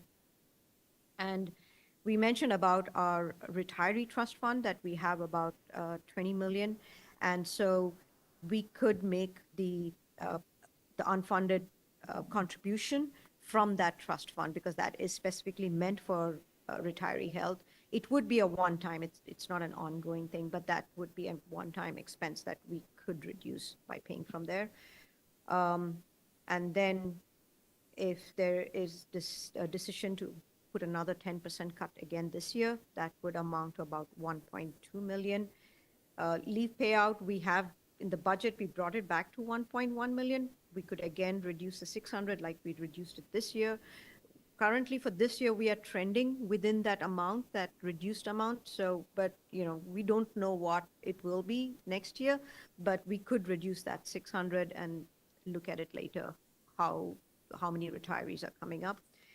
And then we put together a little bit of surplus from 24-25. Right now, we are estimating that to be about 3 million. Between, like I mentioned, the unfunded that we have not yet sent to the trust account, which is about 800. There is the golf debt repayment that the city has been doing. And now that golf is generating enough revenue, we could start paying ourselves back, the general fund back. And so that's why we put in that 500 over there based on the amount of cash available over there in their account. And then the the second amount that the city had been previously transferring the trust account is at the end of the year, we budget for the unfunded liability for all our positions. And then at the end of the year, we look at how many were vacant. So there is a delta in the unfunded liability of what we have budgeted versus the vacant. And that historically was also transferred to the trust account. And so for 24, 25, that's about 1.2 million, and city council could make a decision whether they want to move it or not. Ray, is that, you said that was for the unfunded, is that for the normal costs? No, that's for Rather- the unfunded cost. Sorry, it's a normal cost. That's for the normal cost. The- Yeah. Yeah. So there are two sources of funding that we're using to contribute to our trust fund right now. If we get a discount for paying our contribution for CalPERS at the beginning of the year as opposed to paying it on a monthly basis, they're just recognizing that if they get the money earlier, they get the increased, return on investments there. So it's a little bit of a budgeting fallacy, but nonetheless, that's money that we would have save in the budget. Also, we budget for our CalPERS contributions for all of our vacant positions. And if we, at the end of the year, when that goes unspent because those positions are vacant, we take those savings and also put those into our trust fund. That's separate than the salaries vacancy savings that we recognize elsewhere. And so those are two policy decisions for the city council. Together, those amount to about $2 million that the city council, both for the current fiscal year to build up our fund balance, and for next fiscal year, the city council could use as a budget balancing mechanism. If I may add, the normal cost that we transfer at the end of the year, that was the direction of the council when we opened the trust fund account, and that's what we were just following. So I have a question. There's a reason why we get a discount for paying a lump sum payment. And what is the cost of our money when we pay on a monthly basis? Because there's interest. So it's like we're making these recommendations, but we're not saying what is the impact of those recommendations. And I think that's really important when you are making a recommendation. It is, what is the impact if you choose to do X, Y, and Z? Because there's a cost to money when we do that, and it's going to cost us more. I don't know how much more. The other part of that is when even the funding, the $1.3 million for paying retiree health unfunded liability contribution. What's the cost of that when we are not paying on time, or the cost of savings when we do put that money there? What's the impact on our credit rating? Those kinds of things are very important from a financial perspective and the financial health of our city as we are trying to be fiscally responsible and fiscally sound. Your first question, before last year, the interest rates were not so good. So, the 3% that the CalPERS was giving us was good. Last year, we earned about 4 point something as far as at an average, as far as our earnings for the cash that was sitting in our investment account. So if you ask what's the difference, it's that 3% versus the 4.5. Let me put an average to that. That would be the cost. Yes, when it comes to our rating, that is a question that is asked, how much are we putting into the trust account? And so the recommendation over here is more it's as a one-time rather than ongoing, that to make that a policy. And I understand it's a one-time request or recommendation, but again, it's for me, when we're making these kinds of recommendations, I know that they have costs. There's levers to all of these things. And it's really being able to see that on paper. What does that look like? And what's potentially the unintended consequence? That yes, this is a one-time, and here's where, while maybe it is true, if it's sitting at CalPERS, it's 3. It's sitting in my own bank, it's 4. But then the cause and effect is potentially a rating, and when are ratings cycling? And it just depends on what's happening in the economy that Standard and Poor's and everybody starts looking at our financial statements, no different than anybody else, right? And to really be able to put that out on paper and talk about what does that look like is really important. So when the council is thinking about it, it's here are the levers that we're pulling when we do this, and this is what we should potentially expect. And then when we're also thinking about just potential investment earnings as we're moving forward, we're thinking about what's happening in our federal government, and we're looking at NASDAQ and everybody. There's a lot of things dropping out of the bucket, right? And really, how do we bring that into the discussion? Because even though we look at, as a government, we really try to put our money in places where it's really safe. That's a mandate. But how do we talk about that when we're making decisions and the public understanding? Here are the different levers that you have to think about when you're doing these kinds of things. You do it every day, you understand it, and I appreciate that. But how do we bring it forth so it's a dialogue before community, so that they're understanding when we're making decisions or not making a certain decision, it's based on all of these different kinds of factors that you have to consider each and every day in the work. I know Councilmember Matias was trying to get in, and then I saw the vice mayor also wanting to get in. Thank you, Mayor. So this slide was the one that threw me off a little bit that I need some further clarity on. But before I get there, I just want to make a general comment because I feel like this is the last time I'm going to have that opportunity. When the mid-year budget was presented to us, I just saw time and time again that there were substantial increases by PG&E. Like, what is really going on with PG&E?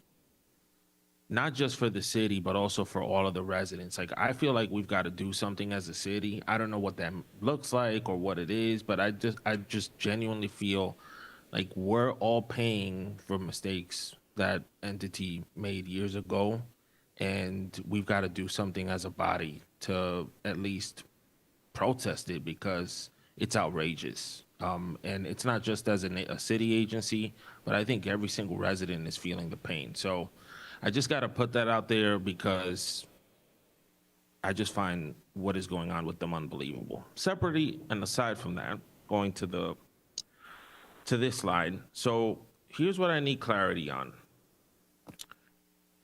The mid-year budget, you guys came to us and you said, hey, we've got a structural deficit of X million dollars, and we're going to cover that with the general funds that were left over from 23-24. You had several million from the 23-24 bucket that you were saying, hey, we're gonna cover it. We're gonna cover this year's budget with those millions. So here you're saying we're forecasting potentially a $3 million surplus for this year's budget.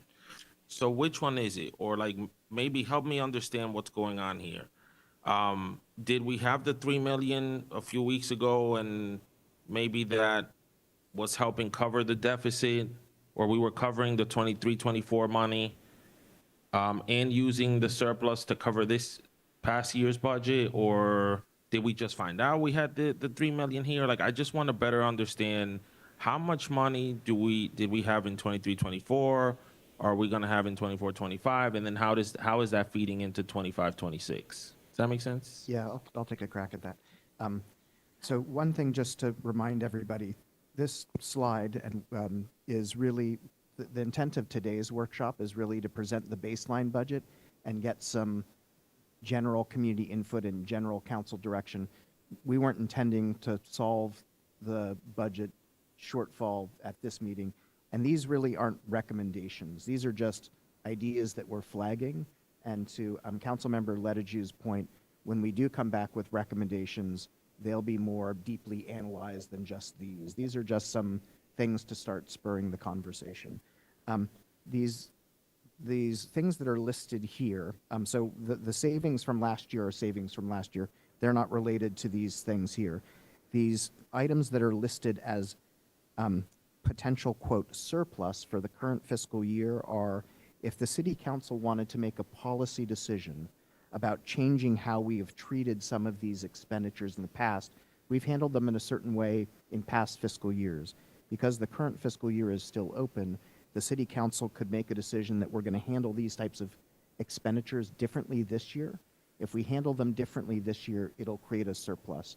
And I think the best example is, as Reka mentioned, the golf fund owes some debt service. The golf fund hasn't been solvent, so it couldn't pay that debt service. The general fund has been paying it on its behalf. This year, for the first year, the golf fund has enough revenues to pay its own debt service. And so we could make the golf fund pay it, you all could make the golf fund pay it, the general fund wouldn't pay it, and that would save the general fund $500,000. So that's just one example, but all of these are similar to that. Is if the city council made a slight policy decision about the current fiscal year, it would generate $3 million of savings for next year. Can I jump in with a quick follow-up?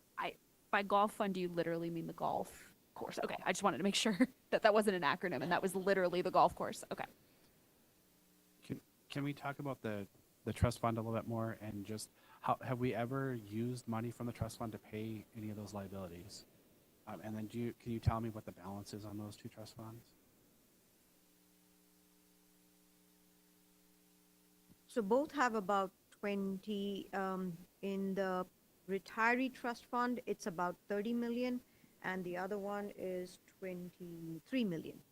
And how do we use, if we're not using that to pay for any of those expenses, can we not, I mean, is that not rolled into, is that part of our, the fund balance at the end of the year, or is it a separate account that's completely separate from our general fund, like our fund balance, the reserves? It's not sitting in the unrestricted fund balance, it's sitting separately as restricted. Yeah. Okay, thanks.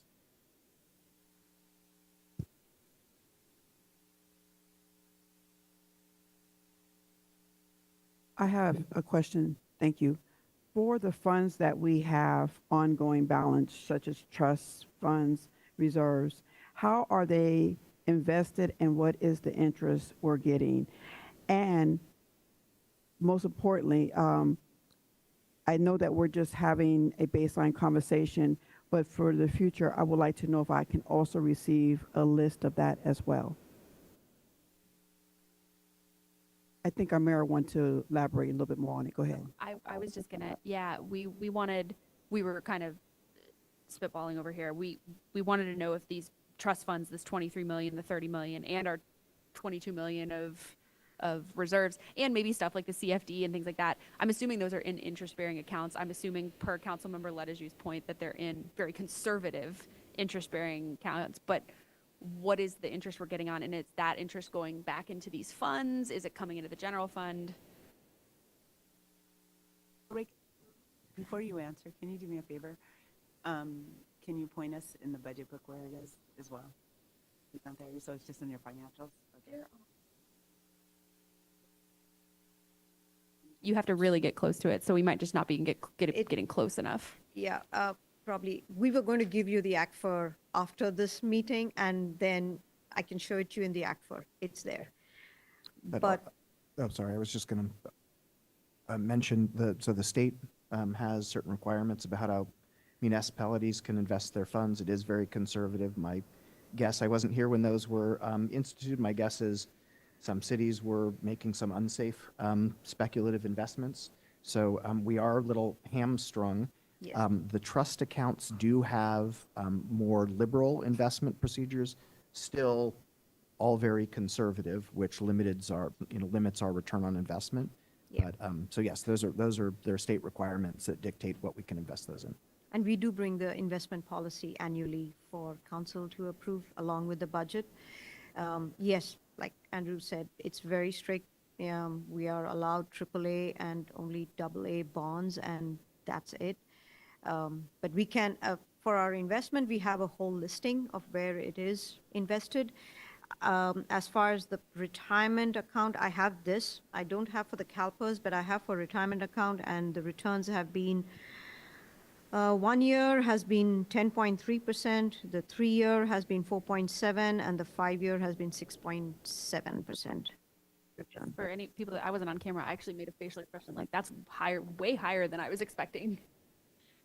So will you please give that to us in documentation so we can see it and take notes on next to it? Thank you so much. I appreciate that. And that's getting reinvested in the funds. Yes. Which is a good practice. I mean, that's a source of money.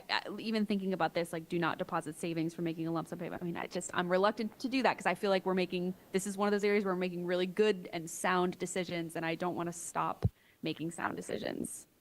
This is the type of thing that's going to save us 5, 10, 20 years down the line.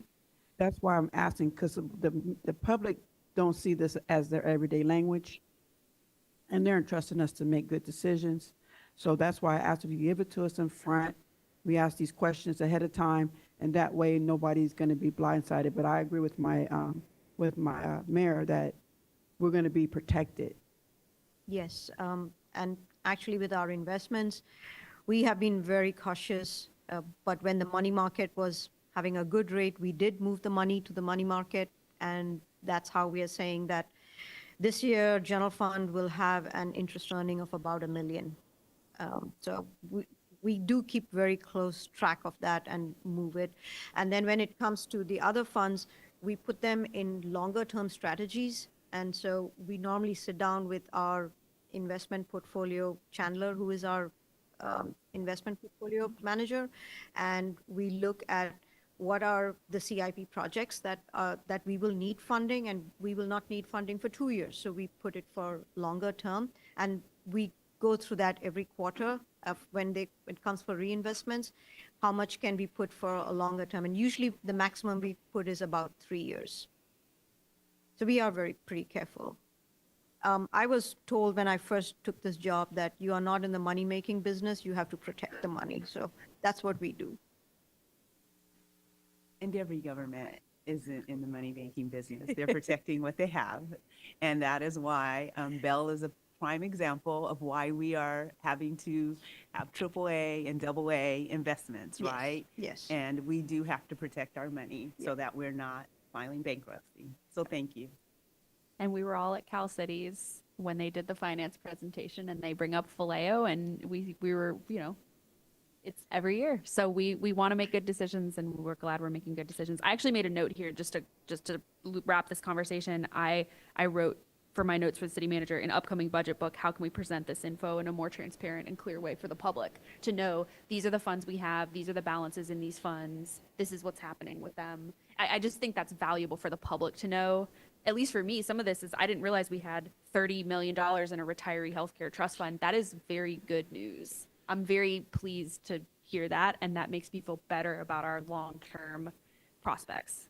Yeah, I completely agree with that, except I just to be very clear about the restricted versus unrestricted, because people will see funds that we have no access to, legitimately, and yet they think we have all of this excess money in the city. So That too. That might be why it's that. But yeah, how can we present it in a transparent, holistic way? Like, this is how we make sure we don't get totally hit. I mean, unfunded pension liabilities are one of the biggest threats against cities. And this is one of the things we're doing to mitigate that liability. So we don't want to touch it, but this is what we have here. Let's make sure we put that out there.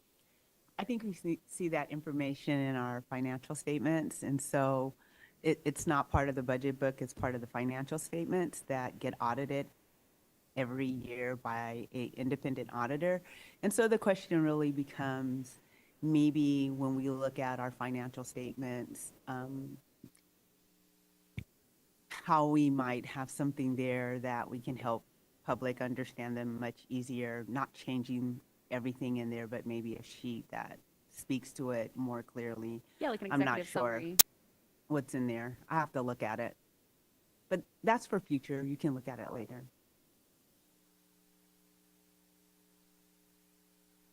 Do you have any investment? Okay.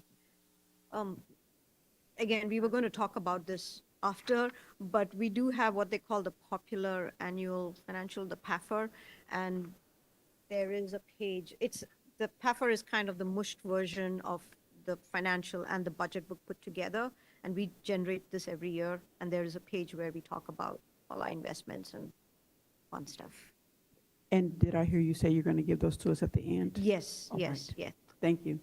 And what I might add, that's great. What I might add, though, because generally if people have any understanding of financial statements, they're going to go straight to the financial statement. And maybe you take that same page and add it to the financial statement as well. How do we help our community understand all the great work that you do, even though it may be sitting in different places for different reasons, right? Thank you. All right, thank you. We might be ready. This is I'm finding this very beneficial. Hopefully everyone else is. But I'm finding this very, very helpful to go through slide by slide. So thank you, Reka. Okay. Okay, so moving on, at 27. So again, going forward, some of the recommendations that staff are making is also to establish a separate planning and development fund, and it is because, you know, their revenues are probably ongoing year on year, and right now it all goes into the general fund bucket, and then the next year when they have the actual expenses come up, general fund has got their revenue already used up. So if they have it as a separate fund, the revenue can keep up with their expenditures that's going on. So that's one of the recommendations for planning and building, to have a separate fund. One of the other recommendations for the new budget, it is, next slide, please. This is the breakdown for the vacancy where we broke it down by department, and this is the vacancy right now in every department, and so we could allocate this amount of 6 million to the departments. This is how we are tying back that 6 million that we talked about earlier, if we were to follow this process. And then the next slide, there was a misconception that when we keep talking about authorized positions, we have got some positions that have already been defunded. And so the recommendation was to show the funded numbers and the unfunded numbers. There are a bunch of positions in PD that have been defunded, and so there's no budget for it. And so we've always been including it as authorized FTE. And so now one of the recommendation is to show clearly what has been funded and not funded, so that not misunderstood. Yeah, just to explain this a little bit further. So I believe it's the charter requires that the city council adopt a salary schedule. And that's common. The salary schedule says for each classification of employee, what is the pay range. The way that our salary schedule is defined, though, it's not only the salary ranges, but it's how many FTE are authorized in each of those classifications. Many cities do that city council authorization through the budget process.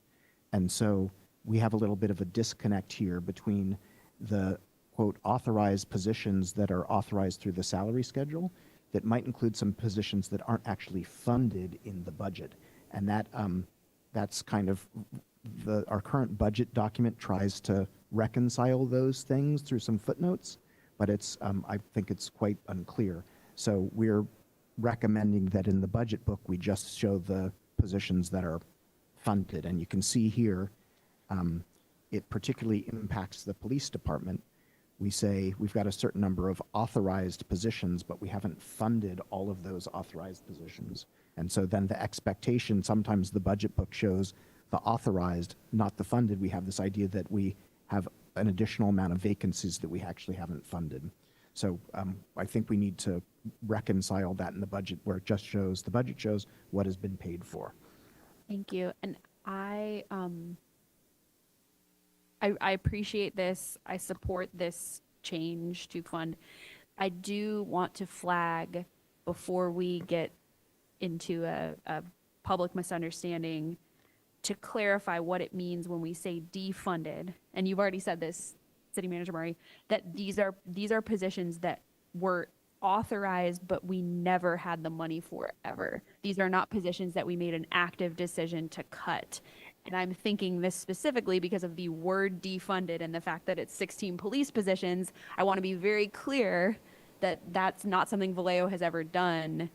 And we had an article that went viral a year or two ago that said the city that defunded its police, and it was about the bankruptcy and how we had to cut positions in the bankruptcy. So I just want to make sure when we're using the language that the community understands what this means, and not to knock on anything. You just described it, but I wanted to restate that because it's gonna be misunderstood. And the chief has come up, and I appreciate that. If you have anything to add.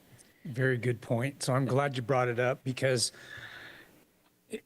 in my opinion, they're not defunded. I can give a couple of examples and I think it'll kind of explain. So there are a certain number of positions in the police department. And in past administrations, there was a need to expand other programming. So for example, in years past, we hired more and funded more police assistants when we were moving towards looking to see how we could better serve the public, and not every position required a sworn officer to do that role. So the expansion of the police assistant program was enacted back in that time, and to get those positions, we had to quote unquote defund some of the sworn positions. Another more recent example under my leadership, we had to form out our compliance division. And so that division also included a lot of professional staff, primarily analytical staff. So we had to also use some of the vacant positions to convert them to these other positions. So even though there are 16 positions less that are considered funded, we added a much higher number of positions that paid a lot less also on police assistants and analytical staff and other civilian staff. Thank you. That's really helpful. And I think the other piece that, I mean, I know my colleagues did too, all of us actually, I had to clarify during the campaign even, because when people see the reduction in staffing numbers, we want to be able to map that to the reduction in, or not the reduction, but the number of positions that were actually funded in the budget. And that the issue is not that we don't have the funding in the budget for these positions, but that we're just trying to staff up versus we've been cutting funding and that's why our staffing is going down. So I think those are two things we want to just, if in as much as we can just be as transparent as possible, not to say, oh, everything's fine, we're great. No, we have a staffing issue. We're trying to staff up. We're discussing mitigation and support that we can bring in. But, you know, with respect to the budget, this is what it looks like when we've had these salary savings and now we have these 16 positions that never really had the funding to begin with or were replaced by other positions, which is really important context. So I appreciate that. I don't know if anyone else has follow-up comments. Yeah. Thank you so much, Chief. Can I ask a quick question? Did we pass 28 on purpose, or did I miss it?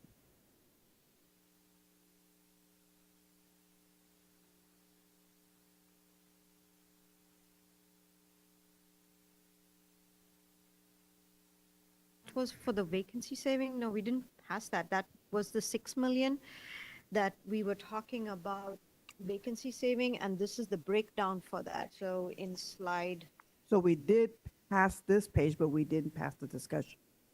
we talked Okay. about. We did what? If you have a question about it, go for it. No, I just wanted to make sure that I was on the right track. So this is when you were talking about city management and all that. This is, you talking about this page right here, page 28. We did go over this page when I'm asking you. Yeah. Okay. Maybe maybe it's time to eat. I don't know. But I'm happy to repeat. So slide 28, what we are talking about, the 6 million is the vacancy saving that on slide 21 that we showed minus 6 million. This is the breakdown for that 6 million that we are talking about. So we didn't come to page 28, but we did talk about it. That's all I was making sure. If I get you now, I'm fine. Thank you. Okay.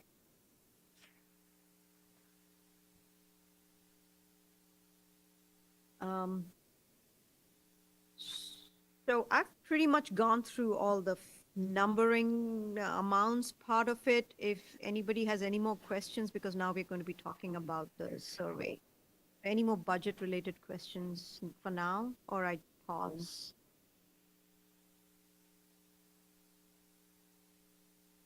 No, I think we're ready to go through the survey. And we'll have some, I'm sure we'll have comments and direction, but I think I think we did a good job going through the questions. I appreciate it. Okay. I might suggest, I'm wondering if, just logistics-wise, people might want to take a short break and We may, might talk we may about. benefit from that, yeah. And then I do think for the folks here, we had talked about potentially, depending on the timing, breaking for lunch. And I think we may want to consider planning for that, maybe presenting the community survey and then having some lunch and discussion during lunch. How does that sound? Yeah, the survey is just, I was just going through very high level, like, so it'll probably not take me more than a couple of 5 minutes, and then we could stop. Let's go quickly through the survey, then we'll take a break and then we'll do maybe questions. I would love my colleagues' input. I suggested that we get something kind of easy that we can have everyone eat here. So that we can just have discussion during lunch. We could order some pizzas or something, or, yeah, I don't know what our options are, but Would, that's what we're yeah, thinking. would Yeah. pizza for everybody work? I think Okay. let's do that. We'll make that happen. Okay. And salad. And If salad. if they can do salad, yeah. Great, thank you. All right, let's go ahead through this. I need a break, actually, but I'll run. Let's go ahead through it. Want me to pause? How fast can you run? Do we want to just take a short Okay, restroom break? all Let's right. take a short restroom break. I think we really have to go. Yeah, we. Thank you, Reka.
and come back kindly for everyone. Thank you for indulging us with a short break. Our new plan, as we have called a couple of audibles this morning and had a really robust and appreciated discussion about the baseline budget, we're going to plan on going through the community survey right now, and then we're in the process, I believe, of getting some pizza for everybody, and then we can do lunch and the breakouts where we can frame and get feedback from folks that are here. So with that, I think we're ready to go ahead with the presentation of the community survey. Okay, so the survey was all thanks to Naveed's magic that he did, and he's the one who ran the whole thing and put it all together and then ran an AI and got all the information. So I'm just presenting what he got together. We had put out 4 top line questions, and there's a whole bunch of other questions general that we put, but the 4 questions relating to the budget were pick 3 areas where you see City Vallejo make greater investment, 3 areas with less investment, what are the opportunities the city faces, and what are the challenges. So the next slide, please. Basically, as council members have mentioned, police and crime prevention had the highest response. We had a total of 246 responses, and out of that, 169 responses were for police. The second highest was for transportation and infrastructure. That is about 120 voted for that. So those were, I'm not going through the whole list, I'm just going to the top ones for the greatest investment. And then less investment, kind of divided between various categories. There were some that felt police needs less investment, but that usually happens, when we do surveys like this. And the second one was maintenance of city buildings that call for less investment. And then, so the first 2 questions were more like you select from this category, and then the next 2 were more essay type questions. And then what IT helped us to do is put them into broad categories. And so the greatest opportunity based on that came out to be economic development and community diversity and diversity over here. Again, I'm not reading through the whole thing. If you want, I can, but it is what we had collected. And then finally, the greatest challenges that the city faces is crime that has been put by all the residents, and then homelessness, economic development, infrastructure and cleanliness.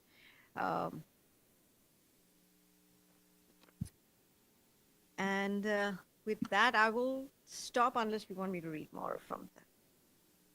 No, we appreciate it. And I will say, I'll make a couple comments on this real quick. So I looked in the packet, which had a more detailed, I gotta get closer to the mic, which had a more detailed version of the survey. And I mean, the way that this was structured it's a tough one. And I saw that almost all the respondents said, well, we don't want to make less investments in anything. So I think we just want to kind of acknowledge that we're dealing in a space of trade-offs and prioritization here, and we're certainly not looking to make less investments in anything, but we're trying to get a sense of prioritization. And then the other thing that I wanted to flag, and it's kind of similar to what I started doing at the public safety workshop, is I think it's important when we do outreach and community engagement to look at where our gaps are and where where we're not reaching people and where we're not hearing from people. And the vast majority of the respondents, there was a question about income level. It was a higher income group. It was almost entirely homeowners as opposed to renters. And the 2 districts with the least representation were 2 and 6. So I would challenge us to figure out ways to get input and engage with those populations in those communities, because clearly, and it was the same thing with the public safety workshop when I was kind of trying to do a raise hand of who was here. It's the 4 and 5 folks that are physically close to here that come here. How do we get out into 2 and 6 and meet people where they are and get their input? So I wanted to flag that as well. As nice as it is, and as glad as I am that we had that level of response, it's always good to kind of flag the gaps. Other comments? Go ahead, Councilmember Matias. Thank you, Mayor. So I just want to make a quick point for the general public and for folks who are in attendance this afternoon, and it's around economic development and business environment. For many decades, in my humble opinion, we've focused way too much on the downtown area and on the waterfront. And that's not to suggest that that work shouldn't move forward, and it is. Staff has a plan to move that forward over the next 2 years. I think it's just as important for us to look at other corridors, and I've been talking about that since we came online. If you look at where there is a lot of sort of vacant storefronts and there's a lot of crime happening, that's on Sonoma Boulevard, District 4, District 5. So how do we really look at those areas there, Springs Road, up to Kings Market, Six Flags, who's paying, paying in $1 million plus a year to the city? How do we revitalize those areas and see them as economic opportunity zones, as opposed to just like continuing the narrative around just those 3 areas? Because we need all parts of Vallejo to be thriving and to be safe. And so as this process moves forward, I just want the council and the community to take that into consideration too. If I can add to that too, when we look at Mare Island expanding and developing, one of the main arteries to get there is Tennessee Street. And I've brought this up several times, kind of the same point where, if we don't make it attractive for people to come through, they're going to continuously drive over on Highway 37 and get on the island and bypass our entire city. Whereas if we can make that corridor more attractive and get people to come through there, I think we'll see more increase in business once the island develops. And I would like to echo that if we take care of District 6 and that freeway exit and entry of South Vallejo Highway 29, better known as Sonoma, that too is a great entry into the city. I mean, so that whole corridor, I know there was a project for the Sonoma corridor, and I'd like to know more about that later, but if we beautify that and fix that up and get rid of all those unused land or misused land, I'm telling you, we would see a lot more opportunity. Because as soon as you get off that Carquinez Bridge, you have an exit. And same thing as Magazine. Just a thought. Thank you.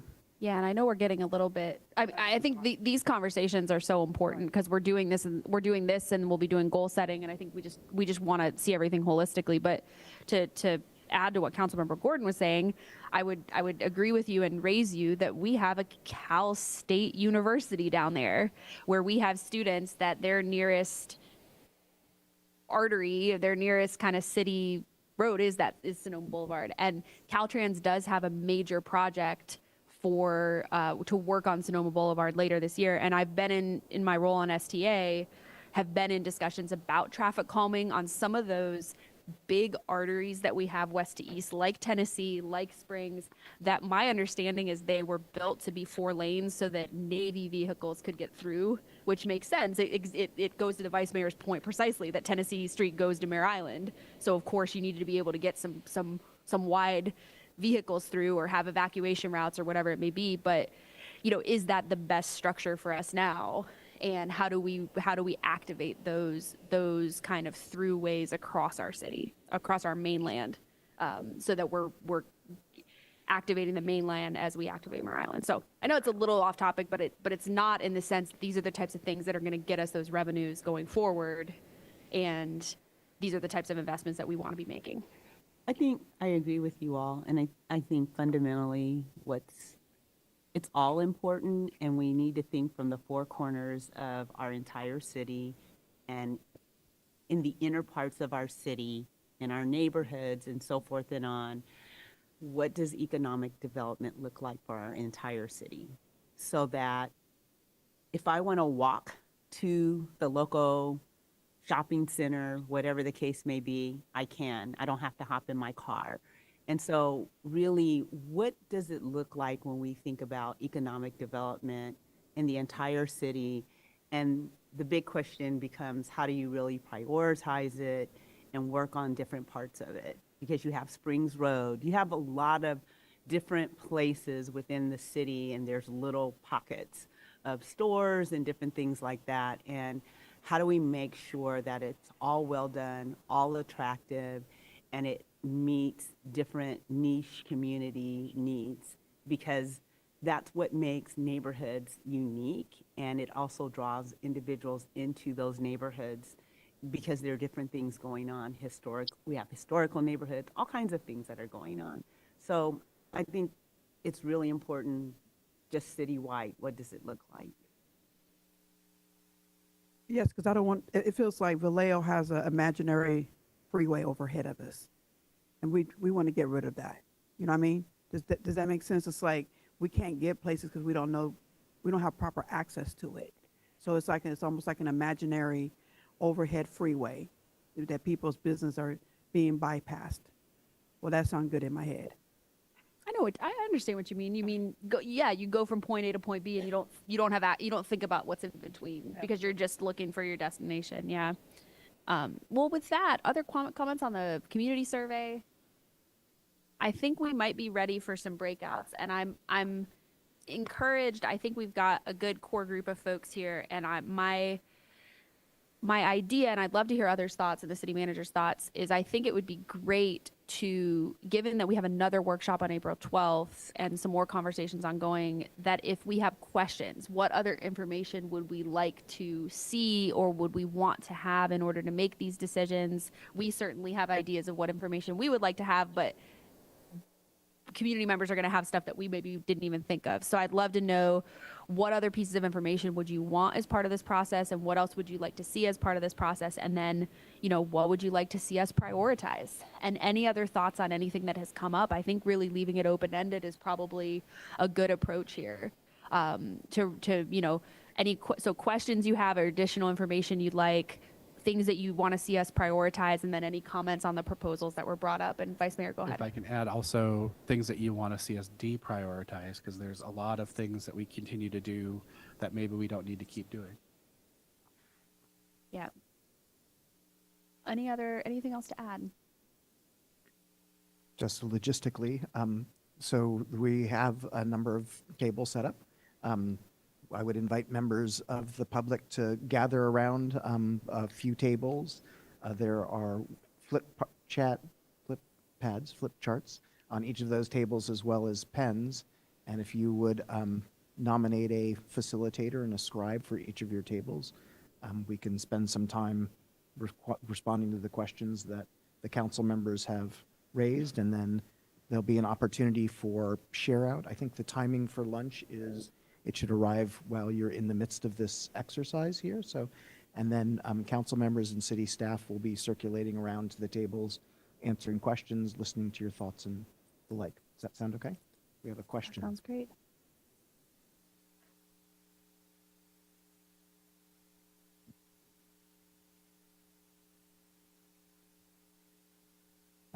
I think along the lines of what the mayor suggested is things to prioritize in the budget, things to deprioritize in the budget, and also if there's additional information that you would like to see the city provide later in the budget development process that would answer your questions.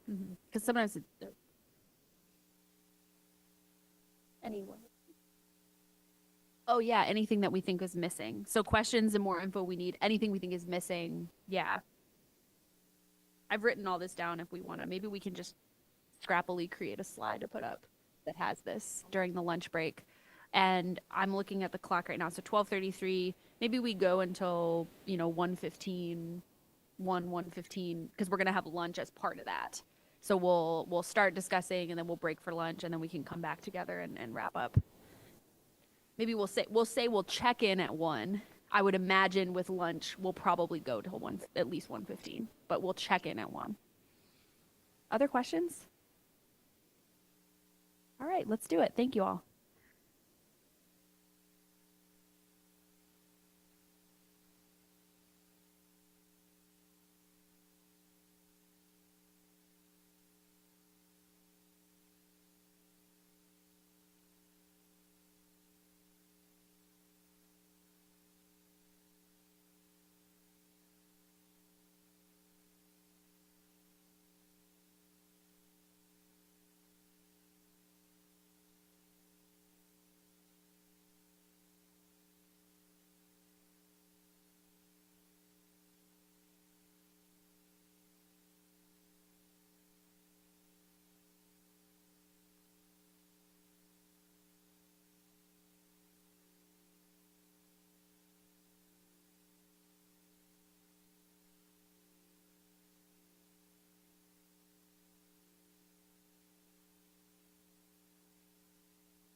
Check.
Microphone check.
grab pizza and salad if you haven't already, and we'll take a few more minutes before we reconvene.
the members of the public that are here.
All right.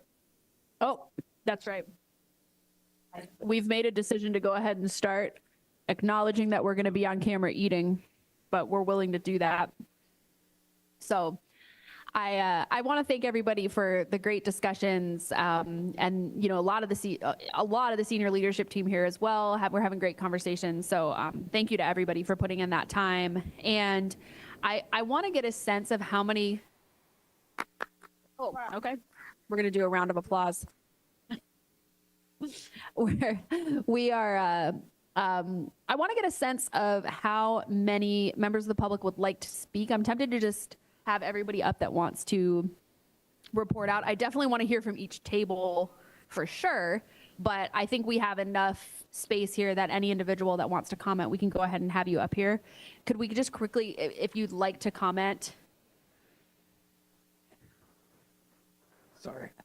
We're doing a raise of hands. Okay, 1, 2, 3, 4, 5. I think we can easily give everybody, 3 minutes, and then, at least to come share out. So why don't we go ahead and we can just go around. Maybe we just go sort of clockwise, starting from up here. Oh yeah, they do need to go to the microphone, but I mean in terms of who comes up first, maybe we start. We can start with Mr. Jute. Yeah, we can start with Mr. Jute here and just go table by table around, and we'll make sure we get through everyone, and then we'll see if anybody's online. Do you want them to report off their paper? That's separate. We could do that. Should we do that first? Yeah. Let's do that. Let's do the report outs from the tables first. Apologies. Thank you. I didn't realize that wasn't the same thing. All right. So let's have a spokesperson from each table that was writing come up and share, and we'll still do the clockwise. So we will start with this table, and then we'll catch anybody else that wants to comment after that time.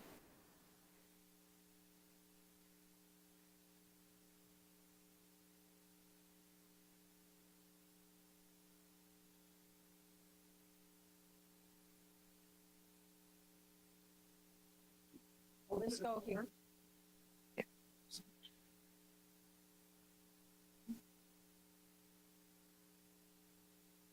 So Belinda assured me that she had the most legible writing, so this will be the acid test here.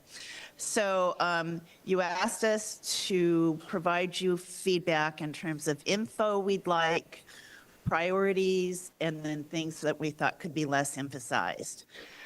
So for the info request, it would be questions about what could the city get if we were to look at selling some assets.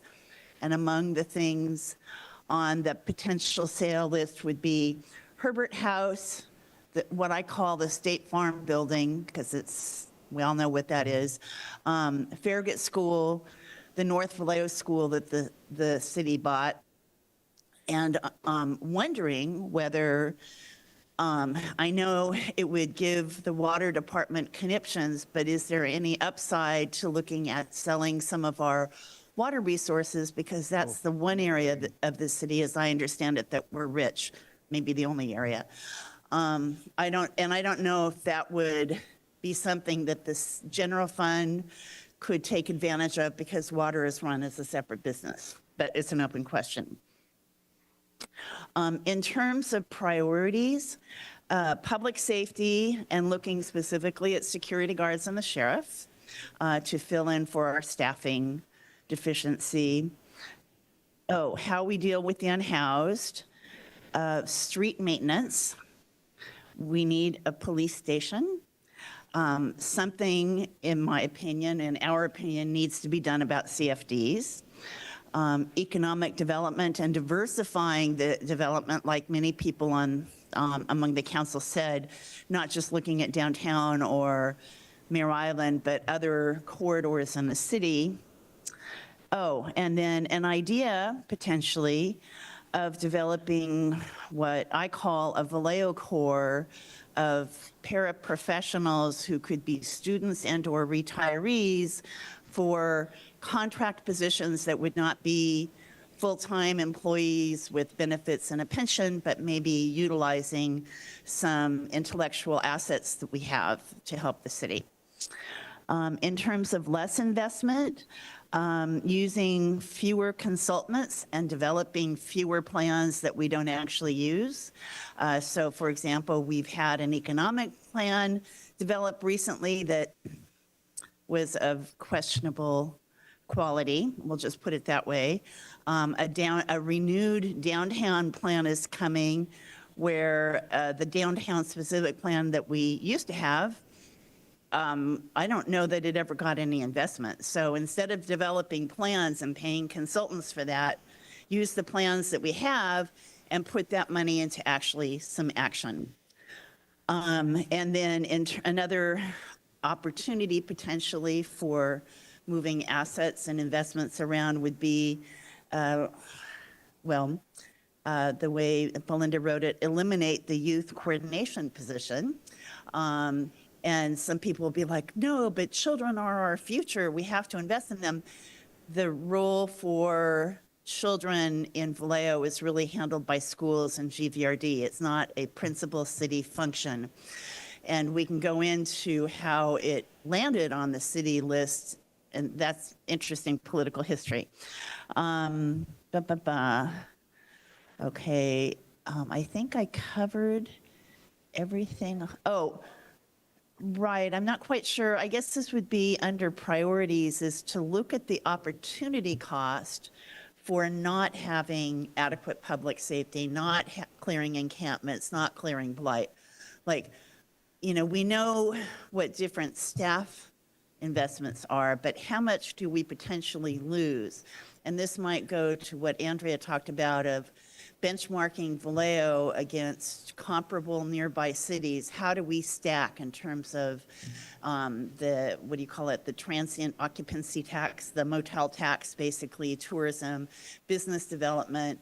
Are we winning, are we losing, are we keeping pace? And I think we might guess that we're not keeping pace with our neighbors, essentially. And I think the statistics kind of bear that out.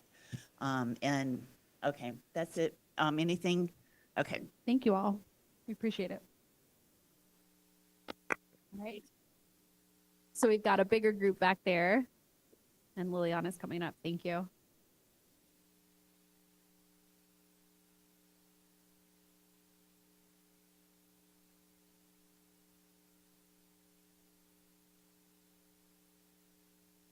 So some of the investments we would like to see were income opportunities for the youth, job opportunities for all of Vallejo residents that are actually in Vallejo, job training and career training for youth in schools, outreach for a survey in the future. We feel like there were not a lot of responses, and so really outreaching and making sure that everyone was represented. Reinvesting in the corridors such as Springs Road, public safety, and partnership with the community and organizations such as Advance Peace. And then we had some questions. One of them was answered already, but it was about the cuts of 10%, the possibility of cuts to services. That was answered already. And then about the fleet vehicle replacements, are we looking at Teslas or what companies are we looking at for that? So those were our questions. Thank you so much. All right. Do we have anything here? All right, Brenda's coming up to that table. Thanks, Brenda.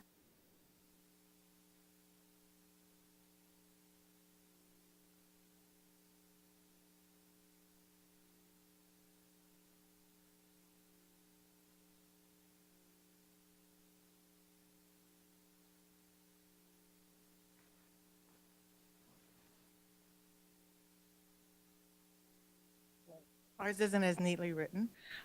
So our priorities were attracting new and industry and technology, high-tech companies to Vallejo.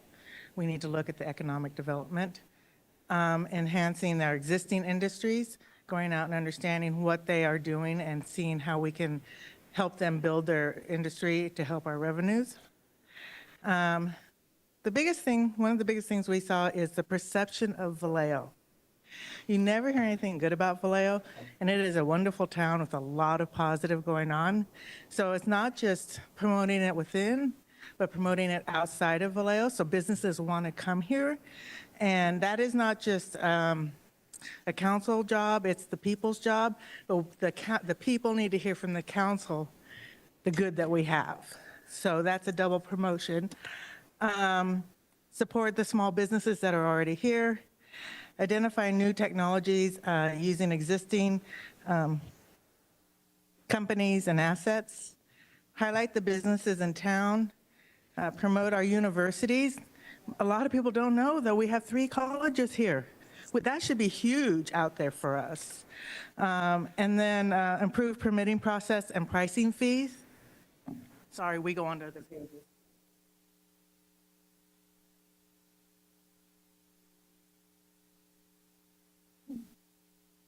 And as for this budget process, some of the things that we felt we needed to know to help make some decisions is to really see what the obligations the city has. And what we're talking about are things that the city has already have in the works, projects, things like that, how much money it's going to cost us, where that money's coming from.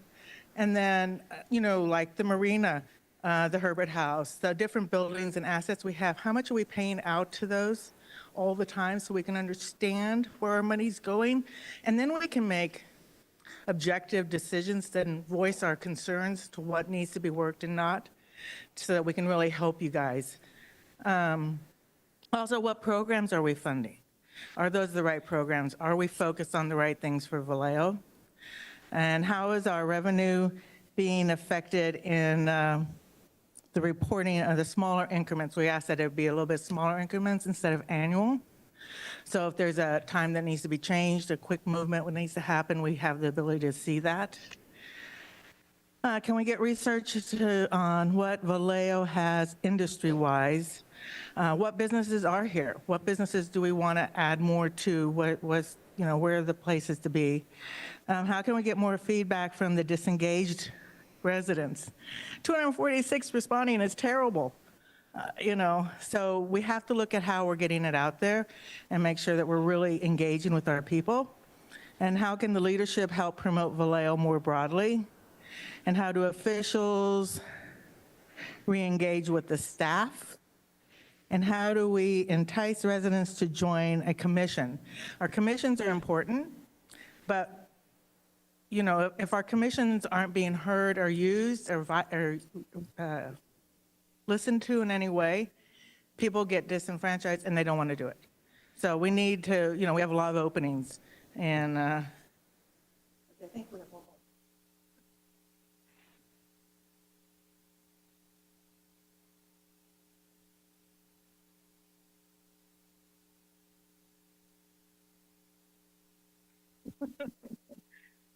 So to deprioritize is, like I said, we don't feel like there's enough information for us to really help you know what you're going to look for and what should be deprioritized, because we don't know what all the projects and programs and everything are out there, which we would like to do. We'd also like to see an ROI on the unhoused and all the money that we're spending out there, instead of just throwing money at it and not seeing any changes. And how do we affect, and then another question was, how do we promote the programs that we already have and how do we get other cities to use our programs that are well set up, our EMT programs, our fire department programs, our police program that's going through all the changes. How do we get other cities to come and do their training here versus us going out or hiring someone out from, to do it? So those are ours. Thanks. Thank you so much. Right. Anyone else want to present? I know we consolidated to just a few tables, so that might be it. But all right, anyone else that wants to comment that hasn't? And we'll start with Mr. Jute here, and we'll cycle back around. Thank you, Mayor and Council. My name is Thomas Jude. I'm a resident in District 5. I'm also a board member on the Greater Vallejo Recreation District. I want to thank the Vice Mayor and Melissa Tigbaugh for the conversation, the side conversation we had up here a few minutes ago, where I raised a topic that, and I have to point out, my fellow board member Robert Briseño is here in another role. This is an idea that he's been promoting in a different way that I've just sort of latched onto. We have a number of agencies in our community, the school district, the city, GBRD, the wastewater treatment, that we all are facing similar budget challenges. We all have the same set of circumstances. We all serve the same community. I guess I just have one ask. Would it be a terrible idea to have an all-agency conference of policymaker and lead staff where we brought up topics, maybe it's on a quarterly basis, I don't know, maybe it becomes a joint government association, JPA, where we try to maximize our returns, how we problem solve these larger investment problems. And one of the challenges specifically that has come to my attention is the state mandate that all municipalities move to zero emission vehicles by the year 2035. And Melissa Tigbaugh alluded to that earlier. The challenge at GBRD we have is where do we place this infrastructure? And it's not just putting in charging stations, it's actually bringing in enough power through our power grid in order to manage this on an ongoing way. And it seems to me that this may be one topic of conversation that we could have together, and how to figure out locations throughout the city where we share the resources that we have to lighten that load. Another topic was brought up is the use of water. We have, as Ann Carr said, we have a tremendous resource. We have a wealth of water. We have great water rights. We own our own water. We have a tremendous amount of groundwater that we don't get to use at all. One of the things that GBRD has the benefit of, since most of the parklands belong to the city of Vallejo, is that we don't have to pay for the water, but there's a lot of fresh, treated, expensive water that goes to make our grasses green. They're beautiful. I love it. Thank you, City of Vallejo, for providing us water. Would it be a terrible idea to consider on some of the larger parcels to actually drilling and putting in pumps? We do have a couple of areas where we use water that's on site.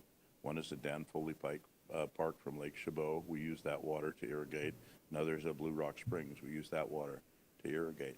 So here's an asset that Vallejo has that if we sort of looked at as a community, reassign assets now to create well waters to, excuse me, water these large patches of grass, that future water then would be available to the city to use for development or use for growth. Thanks very much for your time. Thank you.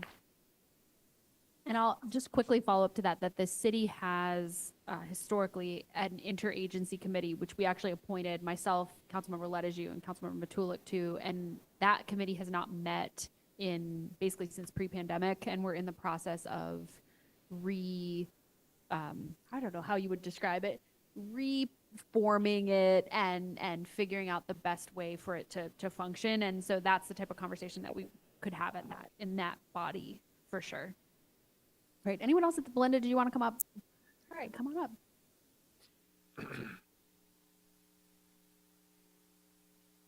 This meeting's been really great.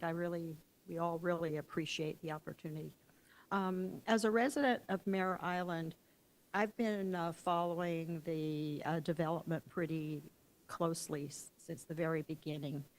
And one aspect of it that I've always thought was out of kilter was why Mare Island has been called the economic engine of Vallejo. I think it's a lot of pressure to put on that small area. And I think Vallejo is a big, wonderful place that needs to be recognized, that needs economic development. And I think the city has been suffering because of all the emphasis put on Mare Island. And I'd also like to see a transparent accounting of what's going on with the developer and the public. All aspects of it. The money they're collecting for rent that I think they're supposed to be paying part of it back into a fund that would reduce the taxes. I pay like $5,000 extra a year. And not that it doesn't concern me, but my bigger concern is just how we're neglecting the rest of the city in support of Mare Island. I think some of our interest and resources could be spread around the rest of the city. Thank you. All right, thank you so much. Andy, do you want to come up? All right. Well, thank you. We appreciate the presentation earlier. All right, how about this table back here? Come on up, sir. And it was Clarence, right? Clarence. All right, yes. go ahead, Clarence. Thanks for the opportunity. Some of the things I may say may not have nothing to do with what we talked about today, but I think it needs to be said. So I heard someone, I don't think that we should get rid of that youth coordinator. That is a move forward for the city, because if you are able to control where the youth are going and what they are doing, and they go to those opportunities, a lot of the things that are going on in our community ain't gonna happen. And one of the things that when I first seen it, I looked at it and I said, why is the city letting this happen? And that is the use of cartoon characters. So let's say like Children's Wonderland, I'm gonna use it. They have Easter events, Halloween events. That is specifically for youth. We know that's a place kids go. But then you'll have a business, let's say business sells alcohol, but on the side of their building, they got cartoon characters. Well, cartoon characters can't drink alcohol, not the kind we grew up on. So who are you advertising to? Now, if you're an outsider coming into a city and you look and you see cartoon characters, first thing you're gonna say is, well, what kind of business is that? And when you look and open your eyes and see what it is, first thing that's gonna come to your mind is, they don't care about the kids. That's all I want to say. Thank you. Thank you very much. All right. Leah, come on up.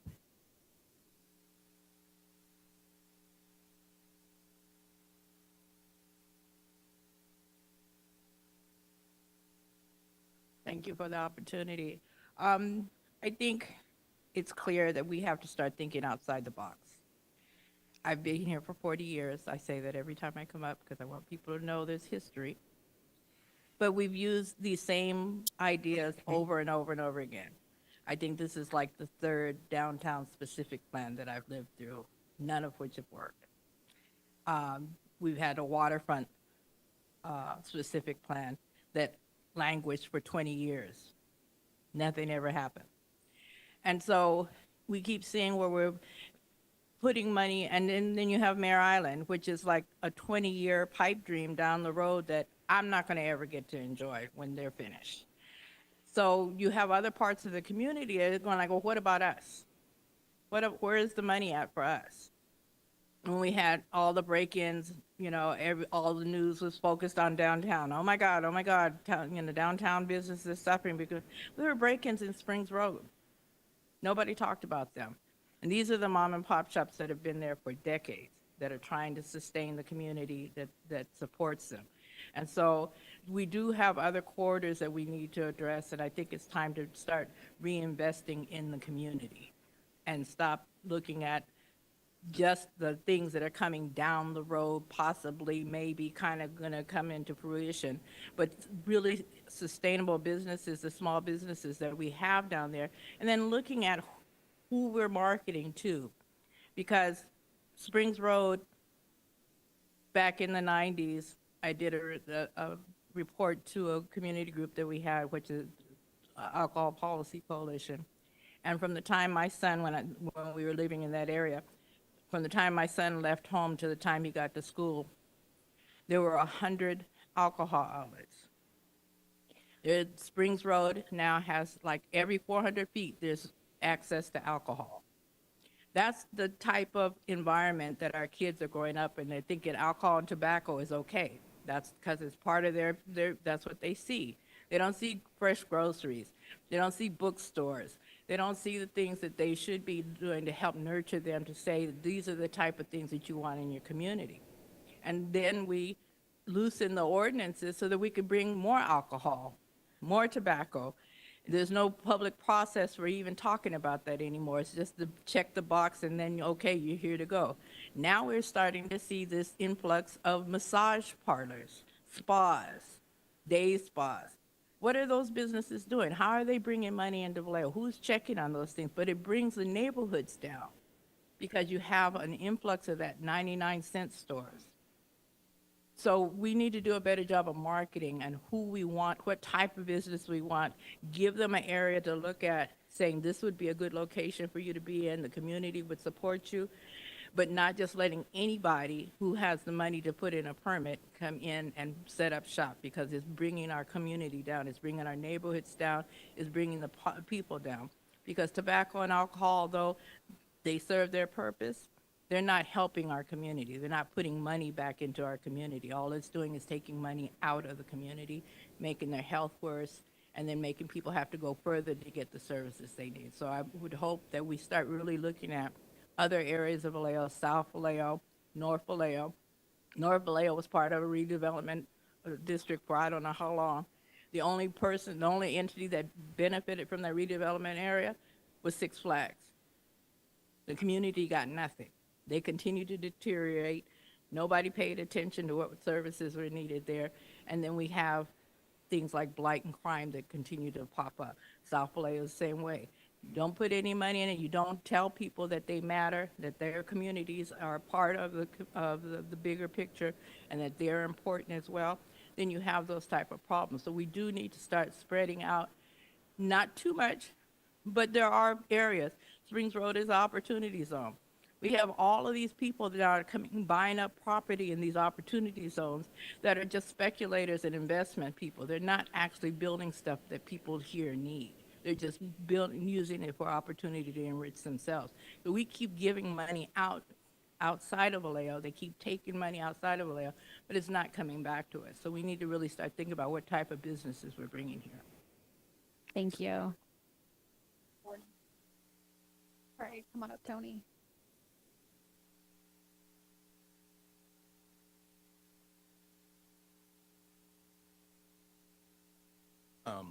That's kind of rough to follow, Liette, so thank you.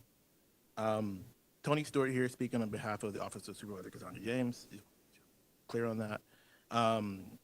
One thing we want to make sure that the council has community engagement dollars, and what I mean by that is that, excuse me, council doesn't have cell phones, right? You have desk phones, and I'm sure you're not always in the office. You guys all have full-time jobs, and so how is the council supposed to engage with community rather than in settings like this, or out in about at the farmers market or wherever you may be kind of caught off guard, right? And so that's something that needs to be thought about in this upcoming budget cycle, and also just in terms of the outreach, the 246 responses in a city of over 130 or 25,000 people is pretty abysmal. And so what more can the city do to reach out to folks? What other avenues can we use? Because if we're just using email lists and text lists that folks have actively signed up for, you're only going to get the folks who come out to these meetings anyway. And so one area of investment that we believe that the council and the city as a whole can really make more of an investment in. And it's not that huge of an investment, maybe $20,000, $30,000 into a community engagement effort would really go a long way with gaining trust and gaining more engagement from folks in the community. So thank you. Thank you so much. All right, anyone else from this table? Do you want to speak? Yeah, come on up. Was it Andrew? Yeah, come on up.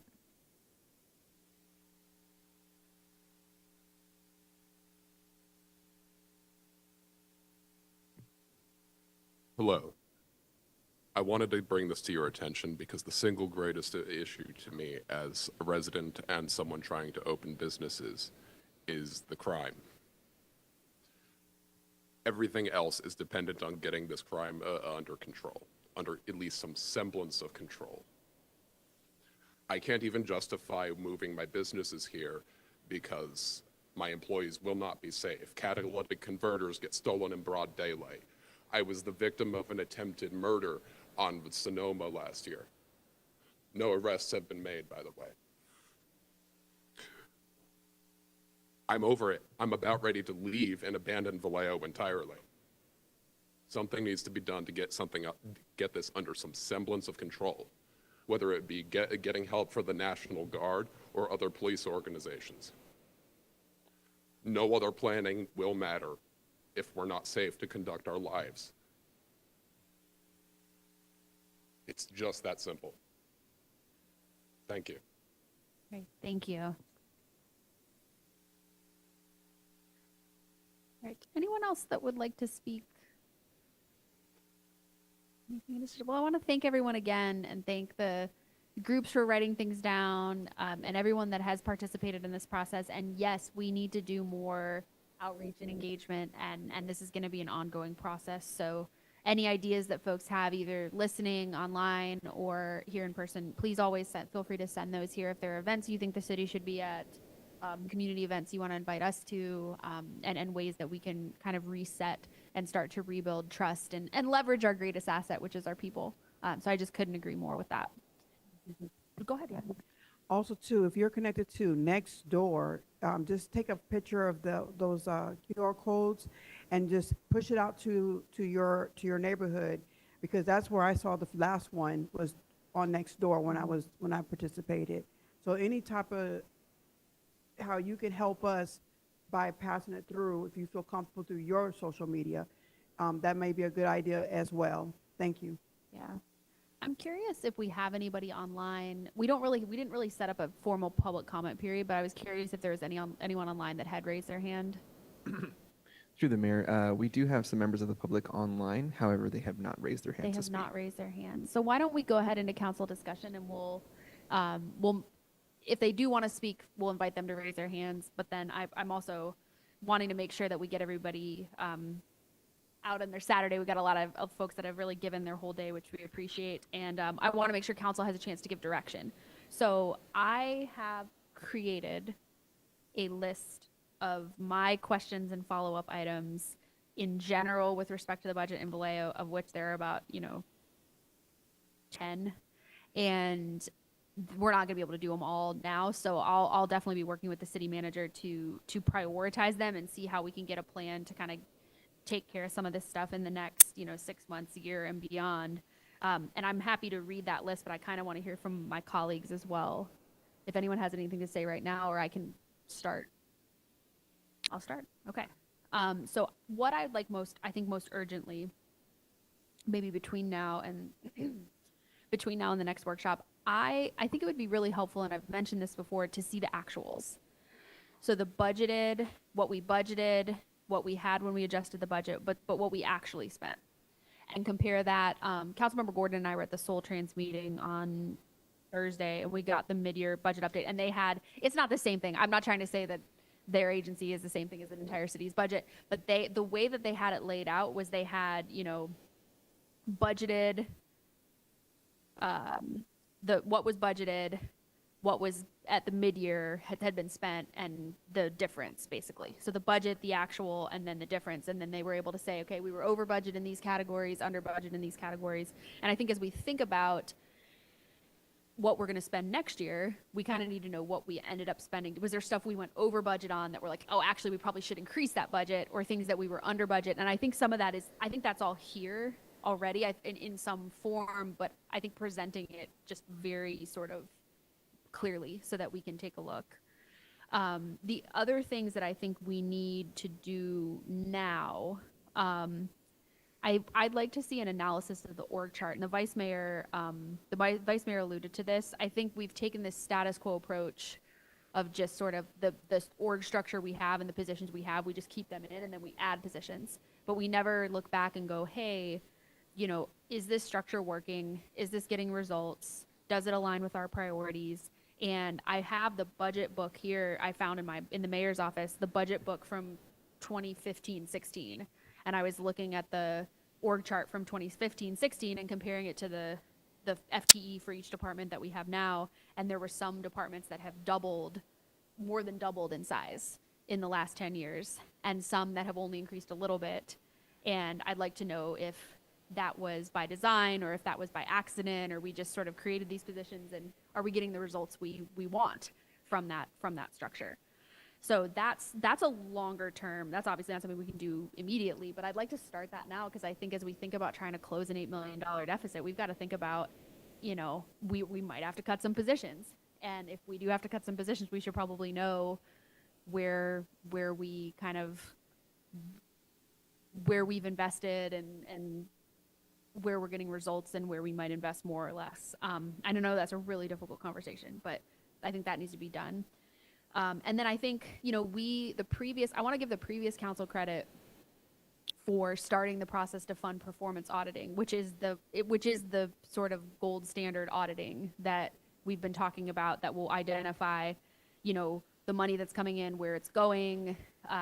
You know, obviously you can do the sort of forensic element to it, but it'll also, the performance audit really gets us at, you know, are we getting the outcomes we like from how we're allocating our resources? Now, the issue with performance auditing is that it takes time, and it takes staff time, and it can be a really lengthy process. And so I think we want to come up with a plan for that, a really transparent plan of, okay, we've invested this many dollars into this. These are the departments we're going to start with. This is the prioritization of when we're going to do these audits, and this is when we expect to get the results, for transparency with the public as well. Because I want to acknowledge, I'm getting a lot of questions about it. We can't do that all immediately. If we could, I would love to, but it takes a lot of time and, you know, poring over documents and things like that. And my colleague can speak more to that, because we have that expertise here. But I think at least a plan. So saying, you know, here's what we think about the org chart, and then here's our plan for these performance audits, which are going to also identify potential changes, needs, you know, that we want to change with the org chart. So those are the high priority things. I think after that, I would like to see the city council consider a finance or budget subcommittee, and maybe even a work group that includes appointed members of the public that can kind of look at some of these things on an ongoing basis. The salary study that Councilmember Ledaju brought up, and then how that's going to inform how we do increases in the future. Because like I said, I don't think across the board is where we want to go. I think we want to look at each position and see how competitive we are and what we need to do. I've got a review of city-owned property. So we have some city-owned property that is earning us revenue, and we have some city-owned property that is creating budget holes and actually costing us money to maintain. And I think we need to think about, you know, obviously we have 400 Mare Island Way, we've got Farragut School, we've got the Waterhouse, Phoenix Circle House. I mean, what are these properties either earning us or costing us, and what are our options? That's a more medium term thing. Our review of all of our special funds and how we track them. So that includes the CFD, but all the different special funds, and figure out, as we were talking about earlier, how do we make that more transparent? And then the really long-term stuff, that sales tax trending, obviously trying to mitigate that, and then dealing with the, you know, planning for our unfunded pension liabilities, like getting that 10-year forecast and trying to make sure we stay resilient. It sounds like we're in a better position than we could be and so maybe some of our neighboring cities, but making sure we have a plan for that. So I know that was a laundry list, but I've got it here, and I'll sit down with the city manager and kind of, we'll come up with sort of a realistic plan for, you know, how we can start to sort of put some of these things in place. And with that, now that I've really done a comprehensive listing of everything, I would love to hear what my colleagues have to just add or change or other comments. And I'll go to the vice mayor. Yeah, and I will keep this brief, but some of the bigger things that are looming that we did not really hear about today, some things like the police headquarters building, I understand that budget has increased dramatically. The marina dredging, these are major projects that have major impact on our economic development, and it wasn't brought up today. And so those are things, the bond for the road resurfacing and things. I think those are things that we need to talk about, and that's part of the prioritization that the council needs to make, is what is our priority, because obviously we can't do everything, but there are certain things that the wheels are in motion, and we've got to account for those, and we've got to plan for those. And so those are just the things I want to add to your list. Thank you so much. That's exactly what I missed. So that's, yeah, the capital improvement needs. What else? Councilmember Matias, go ahead. Thank you, Mayor. So a couple of things I want to touch on. Finance team has been hearing it from me for a couple months. And now I'm going to provide some specificity on some of those points that I brought up. So I'm going to start with the Six Flags. I'm going to go back to Six Flags. So in the January meeting, when we were looking at department functions and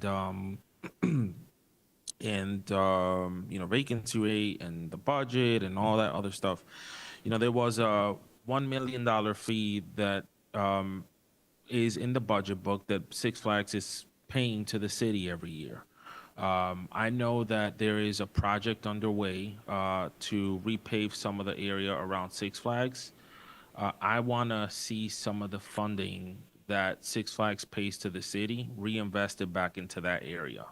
And I will not, I'm just letting you guys know a few months ahead of time, I will not vote for a budget that does not reinvest some of what they're pouring into our community back into that area. So I think, there's hopefully some opportunity for Public Works, City Manager's Office, and the finance team to identify how we can re-engage that part of our town, because we need to make sure that what is a major business stays here, and part of that is giving that area some love, so that anytime someone's coming from out of town or staying at the hotel right across the street, that area is beautified, or that they see that we're at least making progress in some way, shape, or form. The other thing that I want to elevate for this group is the zoning code. I know Councilmember Palmares, who's not here, and myself, we've both identified that, especially after the adoption of the zoning code in 2021, I think it's time to take a look at that document again and see if there's some opportunities for us to address some of the concerns that Ms. Liat raised in terms of the sorts of businesses that are operating in certain corridors, and are there some opportunities for us to stimulate other parts of our city, making some updates to the zoning code. There's obviously a cost associated with that, and there's a process that the council would have to engage in. But I would like for you guys to cost that out and bring that back. The utility user and franchise tax. So I know we have broadband, and there's been a significant amount of broadband funding that has flowed in from the federal government, and we are going to be using that as a business attraction tool. Part of what I would like to see is some costing out. Like, are we offering that for free, or are we charging folks for it? And if we're charging folks for it, like, what can we generate some revenue, and what can we expect to be the revenue that we generate from that source of funding, given the amount of money we've pumped as a city into that program? So I would like for you guys to do some thinking around that and bring it back, because we need to think about revenues. How do we grow our revenue base? We can cut, and I'm all for it, but we need to think about how do we grow our revenue. And along those same lines, our city-owned properties, I'd actually like to, so this is not on Eureka, someone should share with us some map that identifies where our city-owned properties are. Is it on Sonoma? Is it on Springs? Is it on Columbus? we need to identify where those properties are to see if we can use them as like economic stimulants, because there's obviously this concept of placemaking, right? And so can the city, if we have a property along a corridor that we know needs to be stimulated, can we know where that is and then identify funding to get things moving in that direction? And so if you guys can share that back with us by the April 12th meeting, that would be very helpful. I talked in one of the earlier meetings about building maintenance. I want to see that cost built into the CIP book. All of our fire stations, we obviously know about the police station, but I want to know, like, what are those building, what do they need for us to be able to make sure that we address it now instead of getting another bill after we spend $100 million on the police station. What do we need to do to maintain those buildings now so we can extend the lifespan of those buildings, and by extension ensure we're not incurring another price tag? And then the last thing, then I'll be done. This has less to do with the budget and more to do with work that's happening right now. So we are contracting to get security services. And I know the police chief was here, our city manager's here. The routes that you guys are looking at should include our hotels. Obviously, we've seen a dip in TOT, and I've heard it from hotel owners. So how do we make sure that those areas are protected and safe in addition to police? And I think the security guard program can help with that. And then when it comes to our sales tax, this council and the city staff needs to come up with programs that allow us to increase our sales tax revenue. I don't think we should just be sitting ducks. I think we need to do something to stimulate actual purchasing in our community. Several years ago, there was a gift card program that the previous council set aside ARPA money for. It was never implemented for one reason or another. We've got to think about how do we use our public dollars to stimulate our local economy so that we can bring more revenue in. So a whole set of ideas and additional information that I've asked for. But again, this is all in the spirit of also focusing on the revenue line or the revenue side of the house. Thank you, Mayor. Thank you. Other comments from colleagues?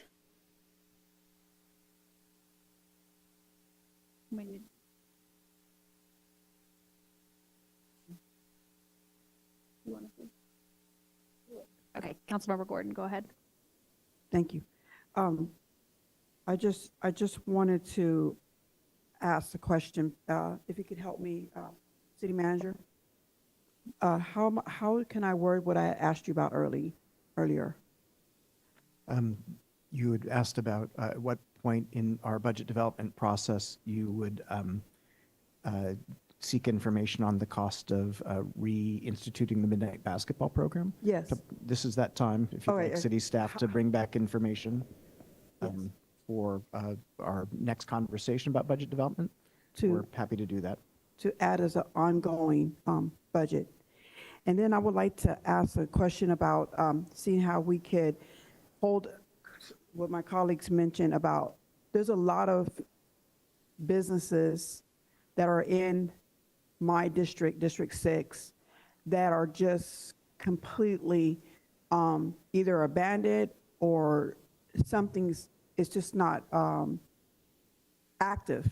And I just want to know what's going on with them, because it's been like that as long as I can remember, particularly on between the waterfront and the Carquinez Bridge, those areas, and throughout District 6 is also an issue. But I also want to ask a question of are we losing money at the Ferry Building? Because I know that there was, active services there, but there's not. We closed down a couple of the entities that we were using. So are we losing money there? Is it something we can do about that building? Are we paying anything in that building? Do we have any connection at all to it? So I don't know if someone can answer that question for me now, but if we're losing money, I say, see what we could do to sell it. And then the Harbor House, That's been a big issue. If that's money there, see what we can do about monies that are just sitting there. And I know that my colleague mentioned about the theme park. My concern for there is, shouldn't they be paying us more than $1 million, because they make more than that? I just saw their budget, and I almost like to pass out. And so, should we not be getting more money from them? And so that's another thing I'd like to know. Pass out. So my request is really, my request will be to the city manager, and it goes back to positions.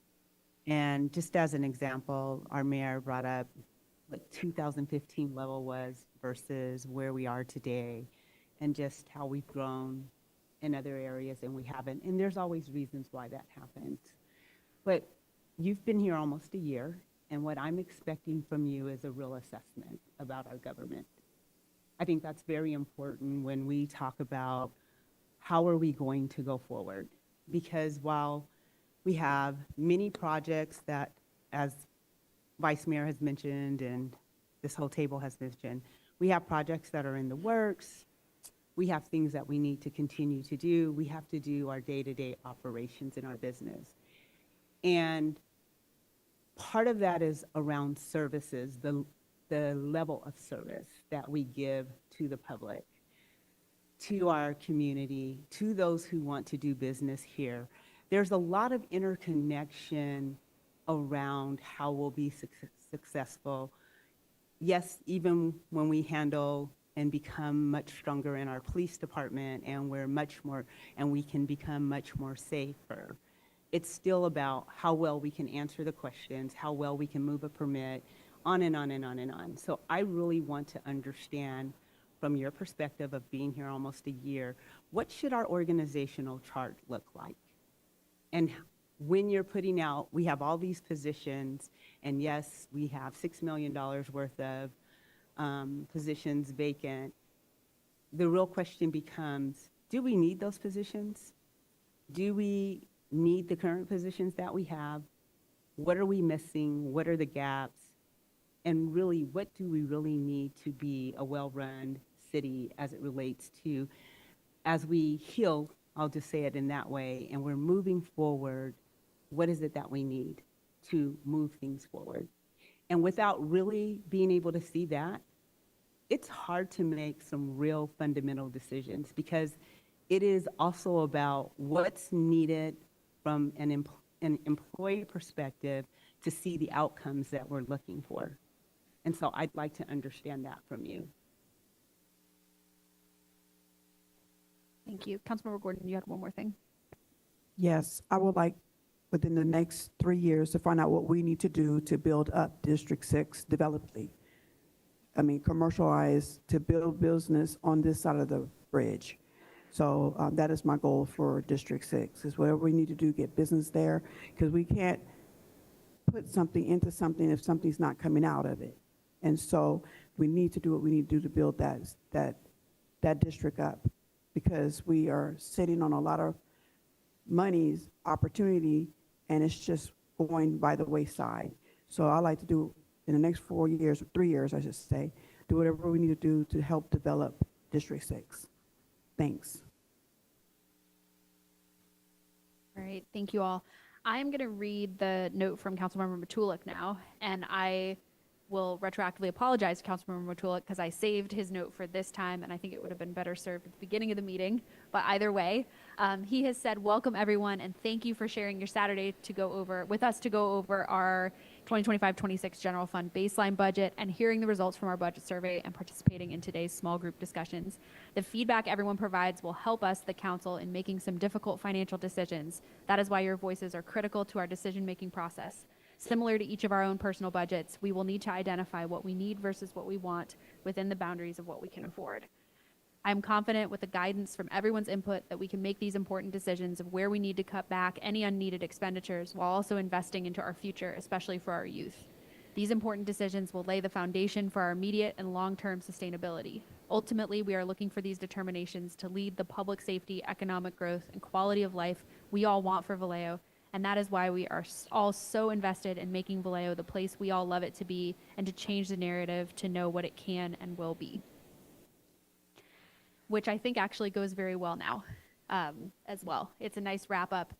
And it's, yeah, they're perfect closing remarks. And what I would like to build on from that is that I think this is part of our broader effort to change the culture of how our city operates and engages with the community.